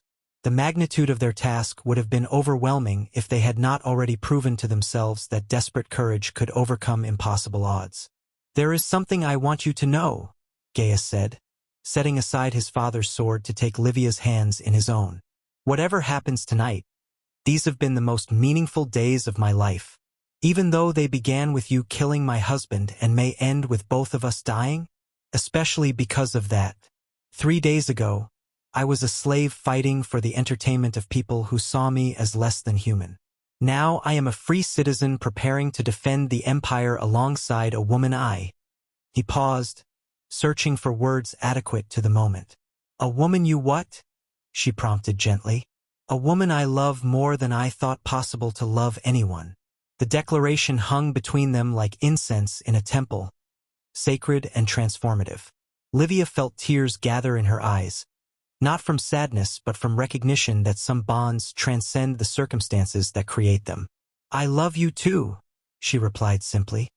Not because Marcus planned it or because circumstances forced us together, but because you are exactly the man I would have chosen if I had been free to choose. They kissed then, deeply and without reservation, tasting salt tears and shared determination on each other's lips. When they separated, both understood that they had sealed a bond deeper than legal marriage or political alliance. They had chosen each other freely, completely, and without conditions. If we die tonight, Livia whispered, we die as partners who found real love in the midst of terrible danger. And if we live, Gaius replied, we live as husband and wife who earned the right to happiness through service to something greater than ourselves. The sound of approaching footsteps interrupted their moment of intimacy as Flavius descended into the basement, his face grim with final intelligence about the assassination plot. It begins, he announced. Trajan has entered the temple complex. The corrupted guards are in position, and our watchers have identified the actual assassins among the crowd of worshippers. Gaius stood and buckled his father's sword at his side, feeling the weight of 3 generations of military service settling around his shoulders. Livia concealed her dagger and checked that Marcus's evidence was secure in her clothing. Remember, Flavius said as they prepared to leave their sanctuary, your primary objective is to bear witness and survive. Don't take unnecessary risks trying to be heroes. Sometimes, Livia replied, bearing witness requires heroism. Together, they climbed toward the temple where an emperor's life hung in the balance and the empire's future would be decided by the courage of ordinary people who refused to let evil triumph through inaction. The original conspiracy documents lay spread across the marble altar of Jupiter Optimus Maximus like offerings to the King of Gods, their incriminating contents finally revealed to the assembled Senate and people of Rome. Bloodstains from the attempted assassination marked several parchments, but the evidence remained readable despite the violence that had surrounded its dramatic presentation. "Citizens of Rome," Emperor Trajan declared, his voice carrying across the temple complex with the authority of divine mandate. "Behold the true face of treason that sought to strike down your emperor in the house of the gods themselves." The crowd pressed closer to hear as Centurion Flavius read aloud from Marcus Calvus's meticulously documented ledger, each entry revealing another layer of corruption that had infected the highest levels of Roman government. Senators whose names appeared in the financial records stood pale and silent, their guilt written across their faces more clearly than any confession. "Senator Lucius Brutus," Flavius announced, his voice cutting through the morning air like a blade, "received 2 million sestertii from Parthian agents in exchange for information about Roman military positions along the eastern frontier. Senator Gaius Cassius accepted bribes totaling 800,000 sestertii from Egyptian grain merchants seeking preferential treatment in provincial contracts, allowing foreign interests to manipulate Rome's food supply." The crowd's murmur grew to a roar as each revelation struck like thunder, transforming their triumph celebration into a tribunal that would reshape the empire's political landscape. Citizens who had gathered to honor their emperor's victories now witnessed the exposure of enemies more dangerous than any foreign army. Livia stood beside the altar with Marcus's evidence in her hands, her presence serving as living testimony to the conspiracy's reach and ruthlessness. The forged letters that had been used to discredit her lay torn and scattered at her feet, their lies exposed by the overwhelming truth of her husband's investigation. "The assassination attempt you have just witnessed," she addressed the crowd, her voice steady despite the morning's violence, "was not the desperate act of individual criminals, but the culmination of a systematic plot to overthrow your legitimate emperor and install a puppet ruler who would serve foreign masters rather than Roman interests." Gaius emerged from the temple's inner sanctum, supporting a wounded but living Emperor Trajan. The assassination attempt had failed, though not without cost. 3 loyal Praetorian guards lay dead, and Trajan himself bore a shallow wound from a poisoned dagger that had been deflected by quick reflexes and divine fortune.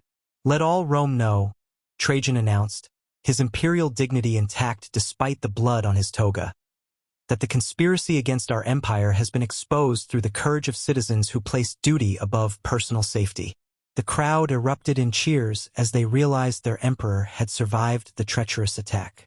But the celebration was tempered by knowledge of how close Rome had come to losing its greatest ruler to the ambitions of men who would have sold the empire's future for foreign gold. Senator Brutus lay dead at the temple's entrance, struck down by Gaius's blade as he attempted to complete the assassination after his hired killers had failed. His blood pooled around conspiracy documents that would have died with him if not for the vigilance of those he had tried to destroy. "The evidence before you," Livia continued, lifting Marcus's ledger for all to see, "documents not merely the corruption of individual senators, but a network of treason that extended from the Syrian provinces to the heart of Rome itself. Foreign enemies sought to purchase our empire's destruction through the greed of citizens who forgot their sacred obligations.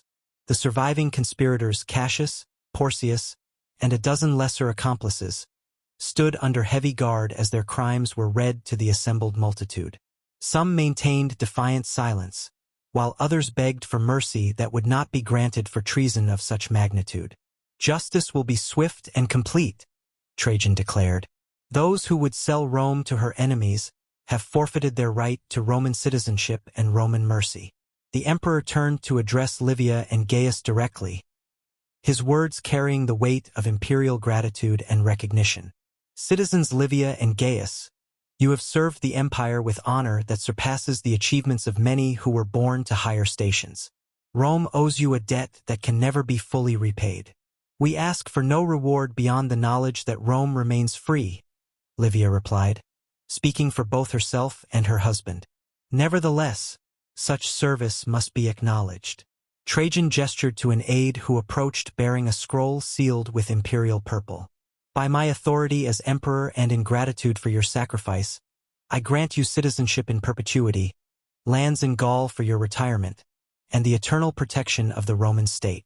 The crowd's cheers reached new heights as they witnessed the transformation of a gladiator and senator's widow into heroes of the empire. But more than official recognition, the moment represented vindication of the choices they had made during 3 days that had tested every principle they held sacred. The conspiracy documents will be preserved in the imperial archives, Trajan announced, as evidence of the price of vigilance and the reward of courage. Let future generations learn from both the treachery we have exposed and the loyalty we have witnessed. As the formal ceremony concluded and the crowd began to disperse, Livia and Gaius stood together beside the altar where evidence of their enemies' crimes had finally received the justice Marcus Calvus had died to achieve. The blood-stained documents represented more than political victory. They were proof that truth, however buried, will eventually surface when defended by those willing to sacrifice everything for its preservation. "It is finished," Gaius said quietly, watching as the last of the conspiracy evidence was carefully collected for preservation. "No," Livia replied, taking his hand as they prepared to leave the temple where their ordeal had reached its climax. "Now it begins." The real conspiracy had been exposed and its leaders brought to justice, but their personal journey toward the happiness Marcus had envisioned for them was just beginning. The emperor's golden laurel crown caught the afternoon sunlight as Trajan placed it upon the altar of Mars' altar, dedicating his victory not to personal glory but to the gods who had protected Rome from internal enemies more dangerous than any foreign army. The crown, forged from Dacian gold captured in his recent campaigns, now symbolized a different kind of triumph, the defeat of treason within the empire's own heart. "This victory belongs not to imperial might," Trajan declared to the assembled crowd, "but to citizens who chose duty over safety, truth over comfort, and Rome's welfare over their own survival." The final battle had erupted with sudden violence that transformed the temple's sacred precincts into a battlefield. When Brutus's assassins struck during the sacrifice ceremony, they found themselves facing not a vulnerable emperor, but a carefully prepared trap that turned their own ambush against them. Gaius had moved with the lethal efficiency of his gladiatorial training. His father's blessed sword cutting through hired killers who had expected to face only ceremonial guards. Each stroke of the ancient blade honored the generations of legionnaires who had wielded it in Rome's service, while his tactical instincts prevented the chaos the conspirators needed for their plan's success. The gladiator fights like 10 men, one of Flavius's loyal praetorians had shouted during the melee, watching Gaius systematically eliminate threats with movements that seemed choreographed by Mars himself. But the most crucial moment had come when Senator Brutus, seeing his hired assassins fall, had seized a poisoned dagger and charged directly at the emperor's exposed back. Only Livia's shouted warning and Gaius's instant response had prevented the blade from finding its mark, though not before the poison had scraped across Trajan's shoulder in a wound that would have proven fatal without immediate treatment. "You have destroyed Rome," Brutus had gasped with his dying breath, the conspiracy's leader finally understanding that his foreign master's gold had purchased nothing but his own destruction. "We have saved Rome," Livia had replied, kneeling beside the emperor to apply the antidote that neutralized the Syrian scorpion venom before it could reach his heart. The battle's aftermath revealed the conspiracy's full scope as captured documents led to the arrest of dozens of accomplices throughout the city. Praetorian guards, senators, merchants, and even some priests had been corrupted by foreign gold, creating a network of treason that could have paralyzed the empire if left unexposed. Gaius Cassius attempted to flee to Egypt with stolen imperial funds. Centurion Flavius reported to the emperor as they stood among the bodies of the defeated conspirators. "We intercepted him at Ostia with evidence that would have compromised Roman operations throughout the eastern provinces." And Marcus Porcius took his own life rather than face trial. But his records provide additional evidence of judicial corruption that will take months to fully investigate. The crown ceremony marked not just the conspiracy's end, but the beginning of a purification that would restore integrity to Roman institutions. Trajan had announced sweeping reforms designed to prevent future infiltration by foreign agents, including new loyalty oaths for all government officials and increased security measures around imperial facilities. "The price of freedom is eternal vigilance," the emperor reminded the assembled citizens. "We must never again allow complacency to create opportunities for those who would destroy what generations have built." Livia felt the weight of 3 days' accumulated exhaustion settling into her bones as the immediate danger finally passed. Standing beside Gaius in the temple where they had risked everything, she marveled at the transformation that had brought them from desperate fugitives to honored saviors of the empire. "Look around you," she murmured to her husband, gesturing toward the crowd of citizens who had witnessed their vindication. "This morning they believed us to be criminals and traitors. Now they see us as heroes." "The truth has that effect," Gaius replied, his own amazement evident despite his attempts at stoic composure. "When properly revealed, it transforms everything it touches." The emperor's golden crown reflected not just sunlight, but the accumulated glory of Roman civilization. The laws, traditions, and values that had created the greatest empire in human history. That such achievement could be threatened by a handful of corrupt men served as sobering reminder of democracy's fragility. "Your Majesties," an imperial aide approached with news from across the city. "The Senate has voted unanimously to confirm the conspiracy charges and authorize full punishment for all involved parties." "And the people's reaction?" "Celebration in the streets, Caesar." Citizens are calling it the greatest victory since Actium, saying that internal enemies have been defeated as thoroughly as any foreign invasion. Trajan nodded with satisfaction, understanding that popular support would be crucial for the reforms needed to prevent future conspiracies. The people recognize that this victory preserves everything they hold sacred. As the ceremony concluded and the crowd began to disperse, Livia and Gaius found themselves standing alone beside the altar where evidence of the conspiracy had finally received the justice it demanded. The golden crown gleamed like captured starlight, its beauty enhanced by knowledge of the struggle required to preserve the civilization it represented. "What happens now?" Gaius asked, watching the last of the spectators file out of the temple complex. "Now we begin the life Marcus envisioned for us," Livia replied, remembering her deceased husband's final letter and its promise of happiness earned through service. "To duty, free from the shadows of conspiracy and political intrigue. Are you ready for such a life? Peaceful existence might seem boring after the excitement of the past few days." Livia laughed, the sound carrying all the relief and joy of someone who had survived trials that might have destroyed lesser spirits. "I think I am ready for a little boredom. But knowing you, even our peaceful life will have its share of adventures."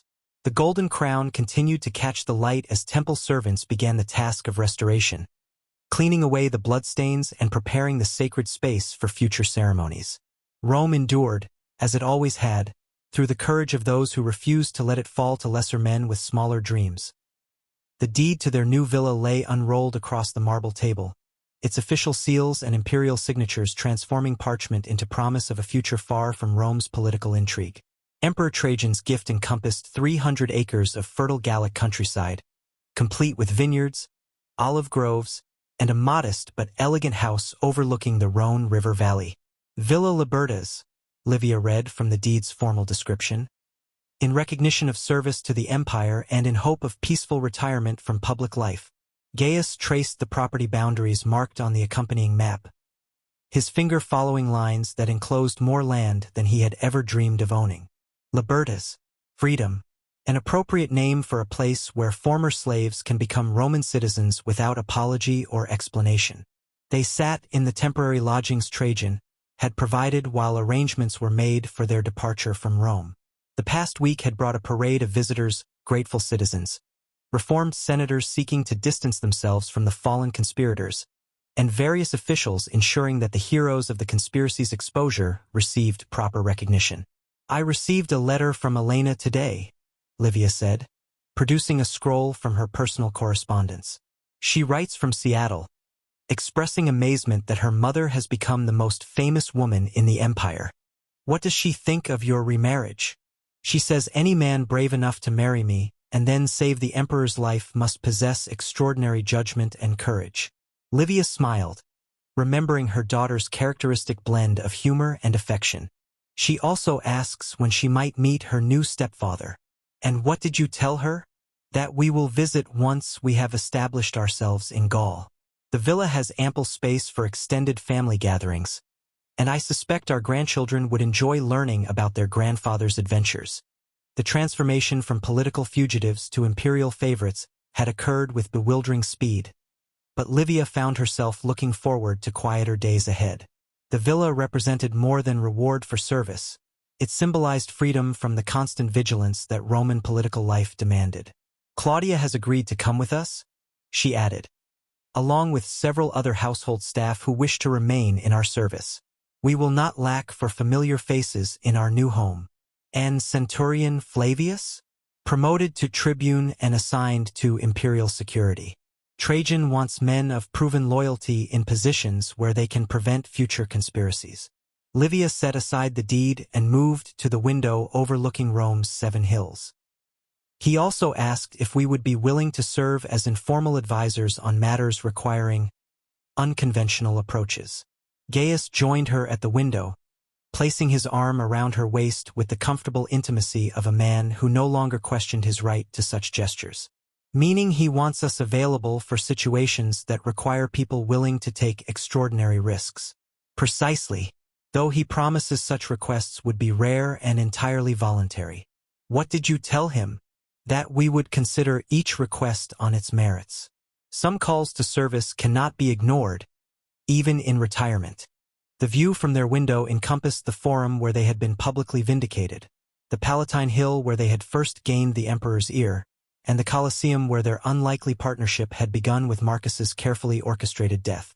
Rome stretched before them like a vast scroll recording the empire's accumulated history, their own story now permanently inscribed among its legends. "Do you regret any of it?" Gaius asked quietly. "The scandal, the danger, the destruction of your previous life? I regret Marcus's death, though I understand its necessity. I regret the pain we caused loyal friends who could not understand our choices." Livia leaned against his shoulder, drawing comfort from his solid presence. "But I do not regret finding you, or learning that love can grow from the most unlikely circumstances. Even if that love began with me killing your husband, especially because it began that way, it proves that some bonds transcend the events that create them." They had discussed this paradox many times during the week of their vindication, trying to understand how tragedy had become the foundation for genuine happiness. Marcus's confession had helped by revealing his intentions, but the emotional reality remained complex and sometimes difficult to accept. "The villa comes with its own vineyard," Gaius observed, returning his attention to the deed. "I know nothing about making wine. Then we will learn together." Marcus's letter mentioned that peaceful activities help heal the wounds that violent necessities create. Speaking of Marcus's letter, what have you decided about the shrine he wanted us to build? "A small temple dedicated to truth and justice, positioned where it can overlook the valley. A place for quiet reflection and remembrance of the principles worth fighting to preserve." The shrine would serve multiple purposes, honoring Marcus's sacrifice, providing spiritual focus for their new life, and creating a space where they could contemplate the lessons learned from their trial by fire. "Dr. Quintus sent word that he wishes to visit once we are established," Gaius added. "He wants to see what becomes of gladiators who earn their freedom through extraordinary service." "All gladiators, or just his most successful student?" He claims an old trainer's pride in watching his fighters succeed beyond the arena's boundaries. But I suspect he also wants to escape Rome's current atmosphere of suspicion and investigation. The conspiracy's exposure had triggered extensive reforms that, while necessary, had created an environment where many people found their loyalties questioned and their associations scrutinized. Villa Liberta's offered refuge from such pressures, a place where past services earned present peace. "When do we leave?" Gaius asked. "The emperor suggests we depart within the fortnight, before autumn weather makes travel more difficult.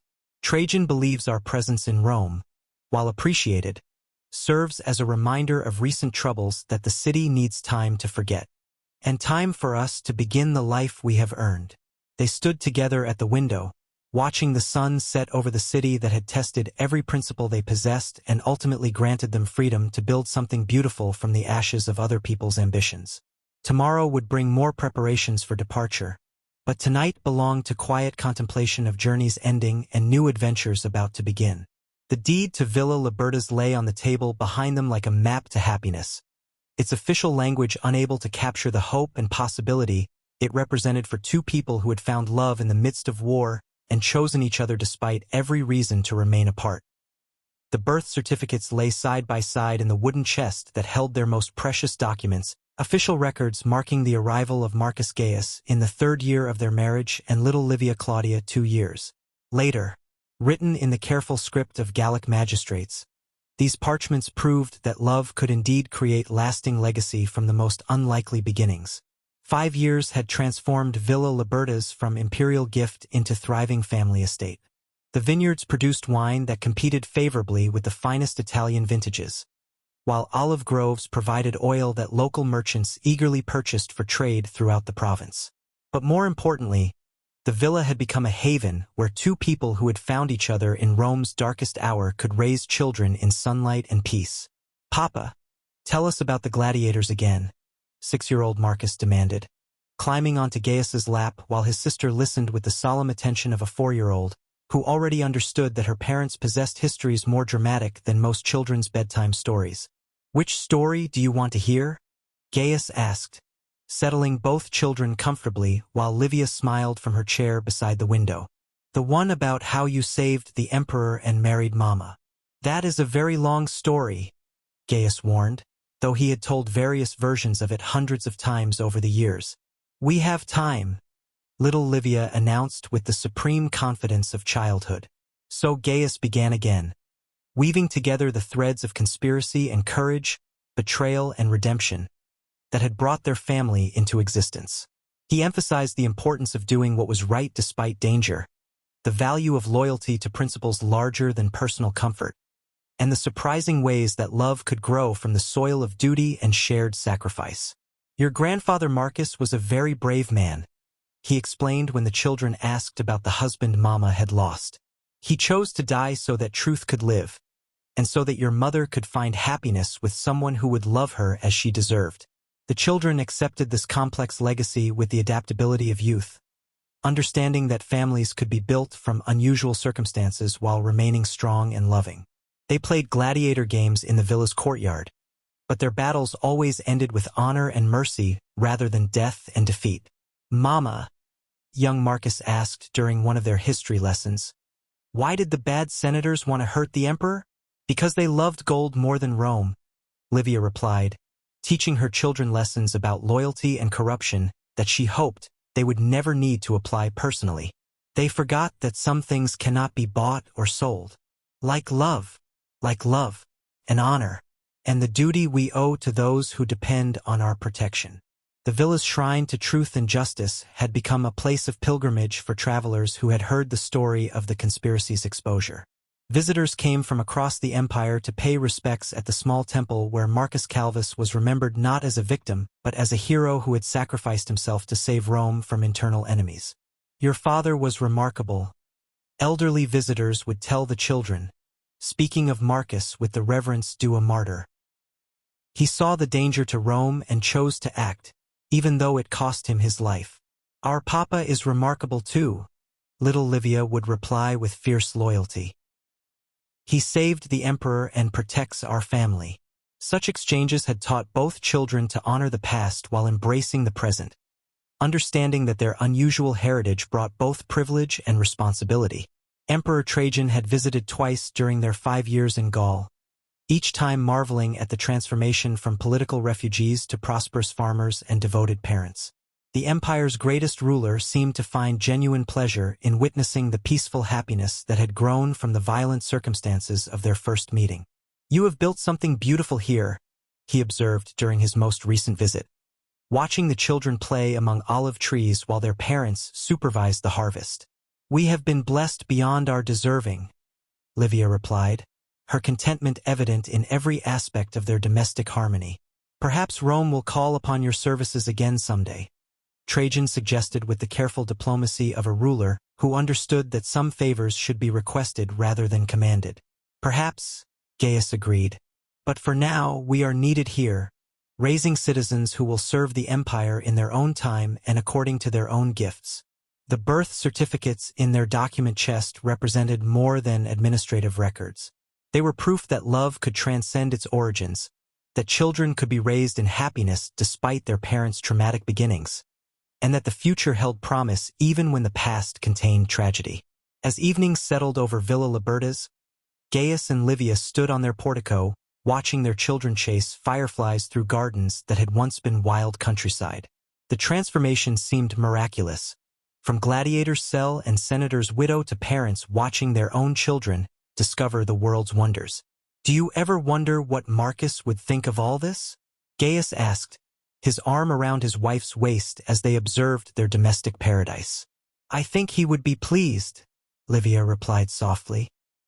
"He wanted us to find happiness together, and he wanted Rome to remain free from those who would destroy it for personal gain. We have accomplished both." The villa's peaceful prosperity stood as testament to the power of love rooted in shared principles, nurtured through trials that might have destroyed lesser partnerships, and sustained by commitment to values larger than immediate pleasure or comfort. Their story had become legend throughout the empire. The senator's widow who shocked Rome by marrying her husband's killer, only to save the emperor and expose the greatest conspiracy in Roman history. But here, in their Gallic refuge, they were simply parents raising children and partners building a life worthy of the sacrifices that had made it possible. The birth certificates documented their greatest victory, not the defeat of political enemies or the salvation of empire, but the creation of new life that would carry their values into an uncertain but hopeful future.